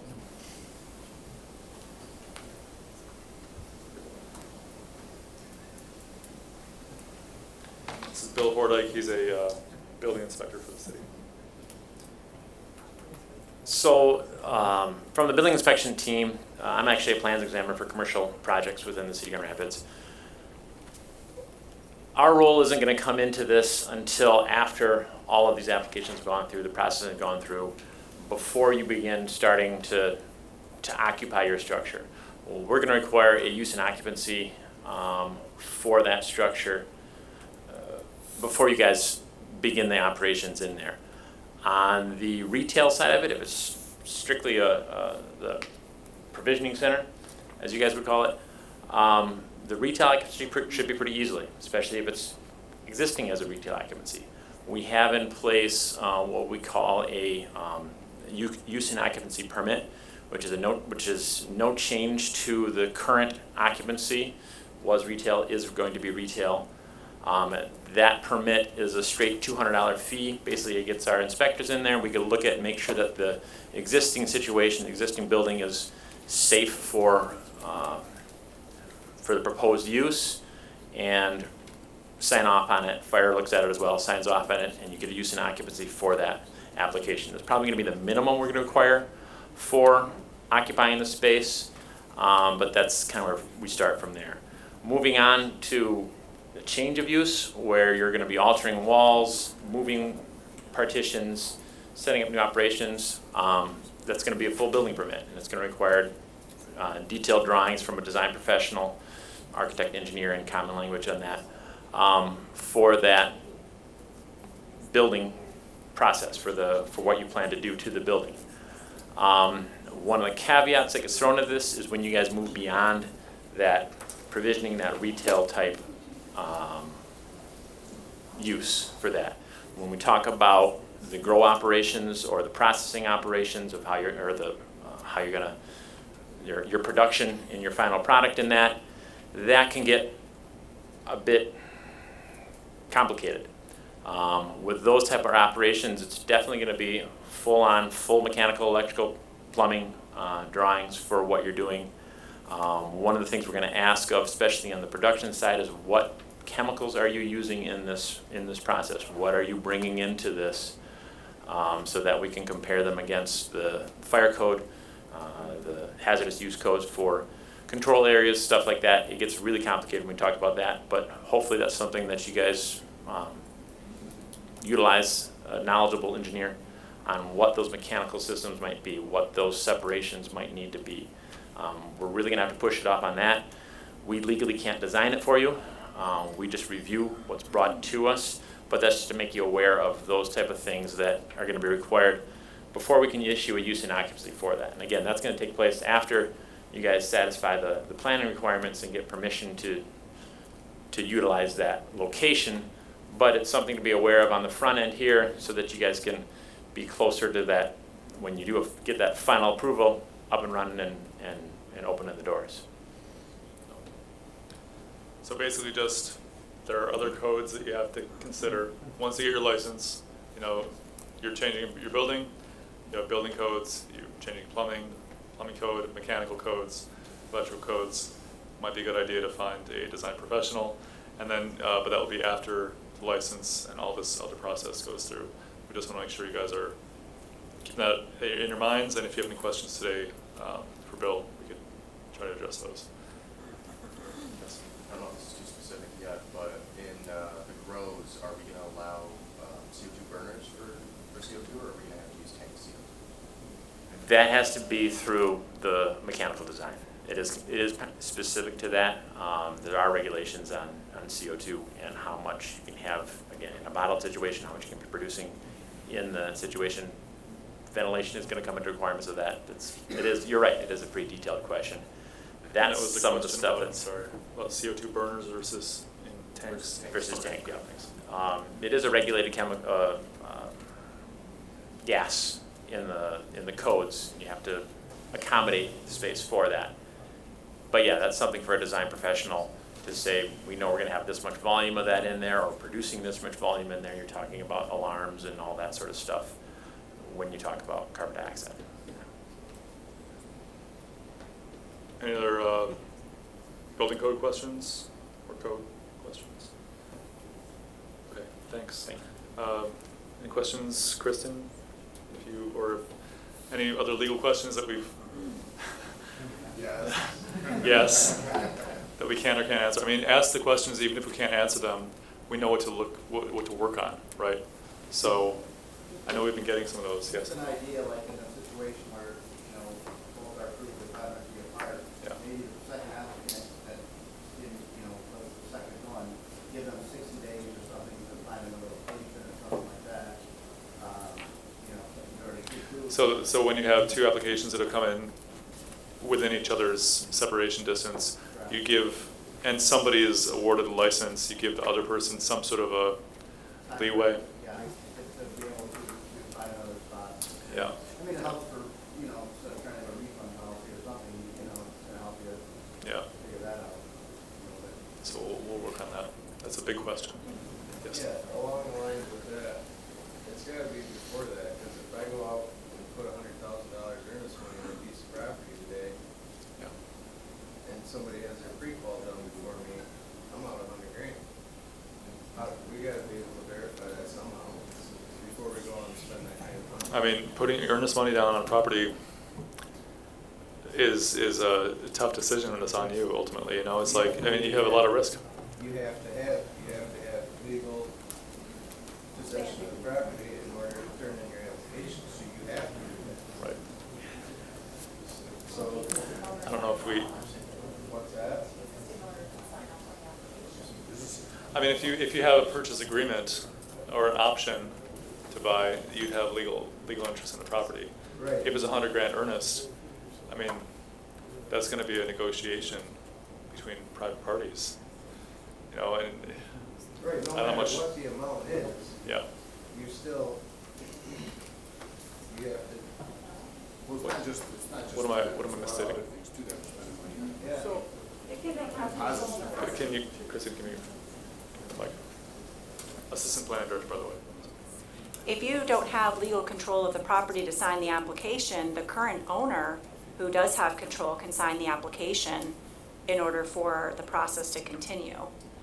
You have to have your pre-qual in order to submit, that is true. Right, so And if you make your earnest money subject to approval. the owner's not gonna sign anything unless they have a contract to sell it. And they're not gonna have a contract to sell it unless they have earnest money. I mean, that is true of other transactions that the city Right, cannot be a party So if I go to. through all of that, but then 500 feet next to me, I had no idea, because there's no information anywhere. Somebody else bought a property and has their pre-qual in before I do, and I had no knowledge of that at all before I went and purchased this property, or at least put it on contract with money down. So would it be helpful, I mean, I don't know what we could do, but like with the lottery, for example, when we do the draw, would it be helpful for all of you to know who else is in the draw? Yeah, that's. I mean, okay, so that would be the thing, right? So we know who and where Kalamazoo, you're all the applying. addresses on Yeah. the website, so you can take a look at who the applicants are. Yep. You know, and then there was a deadline for the application. So they started to accept the application, then the application turned off, and then after. Then they did the lottery. Then they did the lottery. And that's how it happened in Kalamazoo. And that was better. I mean, I'm kind of looking for. I won the lottery. So If there are good practices here. We've been doing a lot of work talking to other cities, but if there are practices that like, you guys as petitioners like tell us if we can change this process to be better, like we still have time. We still have time to adjust it. Some things we can't change because of the ordinance, but some we can still. So yeah, so about the lottery, is this gonna be, an event that we can all the interested parties can come and watch you pull the balls out of the Yeah, calendar? yeah, we would make it a public event. You I'm gonna sure have there'll be champagne media. on hand? I'm sorry. Champagne on hand? Brownies. Napkins and champagne for the two parties, right? Yeah. So yeah, the lottery will be, I mean, we're gonna do whatever we can to make sure that, like I said, there's some judge or something like that will be actually pulling the balls, I mean, make it as fair as we can, and public, very public. And it'll be fair, we have a lot of volunteers to pull those balls out. But maybe it won't be the second, you know, we just wanted things to move as quickly as possible for you, but if it makes more sense to say, yeah, let's give it a few days, so that people can see, here's who else is in the drawing or will be. Do I want to change my application? We can do that. That's kind of too late, yeah, it's way too late. We already have this plan. we have It's way too late at that point. We've already spent money and planned everything, and then you show up the day to turn in an application, and the following day you find out there's somebody 500 foot next to you. So your comment is that it's too late. I don't know when you could do it. There's always going to be a point that's too late. There's always going to be a point you're going to have to take that risk, and I'm not sure how we can adjust the dates, especially when we don't have an effective ordinance until the 1st.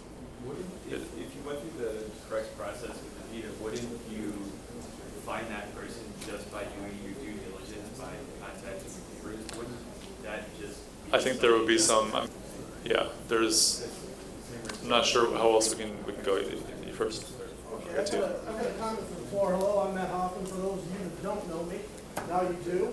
I want to say to the comments about whether or not one company gets in or doesn't. Welcome to the jungle, guys. This is full-on business. It's cannabis. It's hyper-competitive. And for those of you that don't know that, the learning curve is going to smack you pretty hard. And so one thing that's apparent to me from this meeting is the Vita. The Vita is the special sauce in gaining access to Grand Rapids. My company can help you do that. I can fulfill 25% of that. Check out the events, go to the last page, click on local hiring, job training opportunities, employment opportunities, and apprenticeship programs. We can fulfill that hand-grown job. If you want a leg up in this competition, which it sounds like you do and you do and you do, then go do that. But as far as the race to the end of the finish line with Laura, that is it. It's a race, guys. And if it's going to be me or you, I hope it's me. So I want to keep time for questions, comments. Welcome to the jungle, and certainly take time after this if you'd like to network. There's another question back here. So, with building, so pretty much, we have to go submit our step twos, our engineering plans, everything to Laura.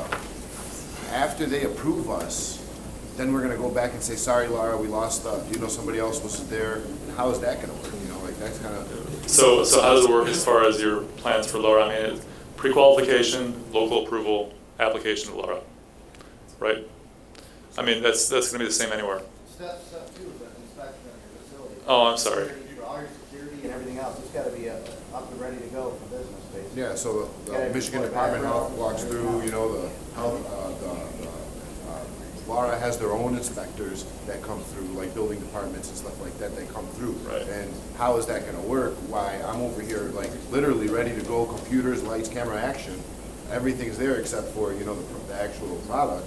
And you just pull the cord because the guy had, how is that, like, that's. So I feel like it's like too far in the when process. When it comes down to it, is a question about the buffer again?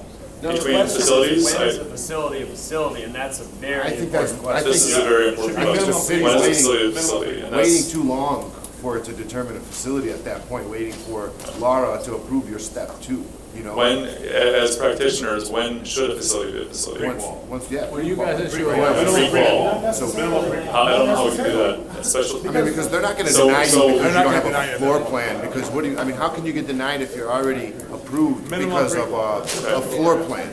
I would, This, I think, make cases, the security plan or something like that, but you're already pre-approved, basically. Yeah, that's the hardest part, is the first part. I would suggest that So- when the planning commission approves it and you get in line and you get approved by the planning commission and you're just waiting on the license from the state, then, and if it happens to be within 500 feet, so be it, it's grandfathered in, but that might be a violation of what the city commission passed. I think when you guys take the 5,000, put a dot on the map, everybody has to stay 2,000 away feet from this guy. That's way after what you're talking about before, Bill. That's when you. So obviously we have some issues.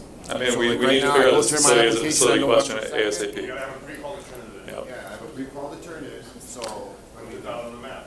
put the dot on the map. Like Battle Creek and. Exactly, just like how Kalamazoo. The pre-qual isn't tied to a location. No, when I Tied to you. Apply to you. according to Grand Rapids, it Right. was. So as soon as the application is turned in, put the dot on the map. Dot on the map. After the lottery, sure. Yeah, we know that. Yeah, I mean, once there's an address in process, So if we I get think we denied can, by and that's what we've law, been talking about on our then mapping system, we would have that kind of a note, that this is what's in process. We just can't make any, right now, I already got my pre-qual. it doesn't have any legal rights. Exactly, so we turn. Let's hold on real quick with the cross comments, because we have a few minutes left I want to take for questions, and then we can break it up. Omar. Yeah, I'm sorry, can we guys, let's let it go, okay? We're gonna talk it over afterwards, we have a lot of questions still, so, yep. Are there any restrictions on the number of applications that pre-qualified applicants that? No, so are there any limits on the number of applications? No. A pre-qualified, it's fine, you're pre-qualified, it's gonna be an application per property. And for that matter, the co-located applications, you're gonna be submitting one special land use application, but it's still a per license fee. So keep that in mind, but it's one application per license fee, yes. I didn't see this in the ordinance. Are there parking requirements for, say, the provisioning center? How many The spaces? parking requirement for a provisioning center, the parking requirement is gonna be based on the land use category. So if your provisioning center is something like an office, it'd be an office parking requirement. If it's set up like retail, it'd be a retail parking requirement. Okay, what about a standalone versus a connected building? It'd be the same thing. Standalone versus connected building, it's gonna be just based on the floor area of whatever that use is. And so sometimes you're gonna have a strip mall with so many spaces, we would do a determination based on the uses in the building. Yes, other questions? I know there's a lot you guys wanna talk about, so I just wanna make sure we hit questions and then close it and just give you guys time to chat. Okay. Thank you guys so much for coming. I hope it's been helpful. Good. And keep sending us emails, Email is always better than phone calls. And keep going to the website, and we'll try to update it as soon as we can, all the time.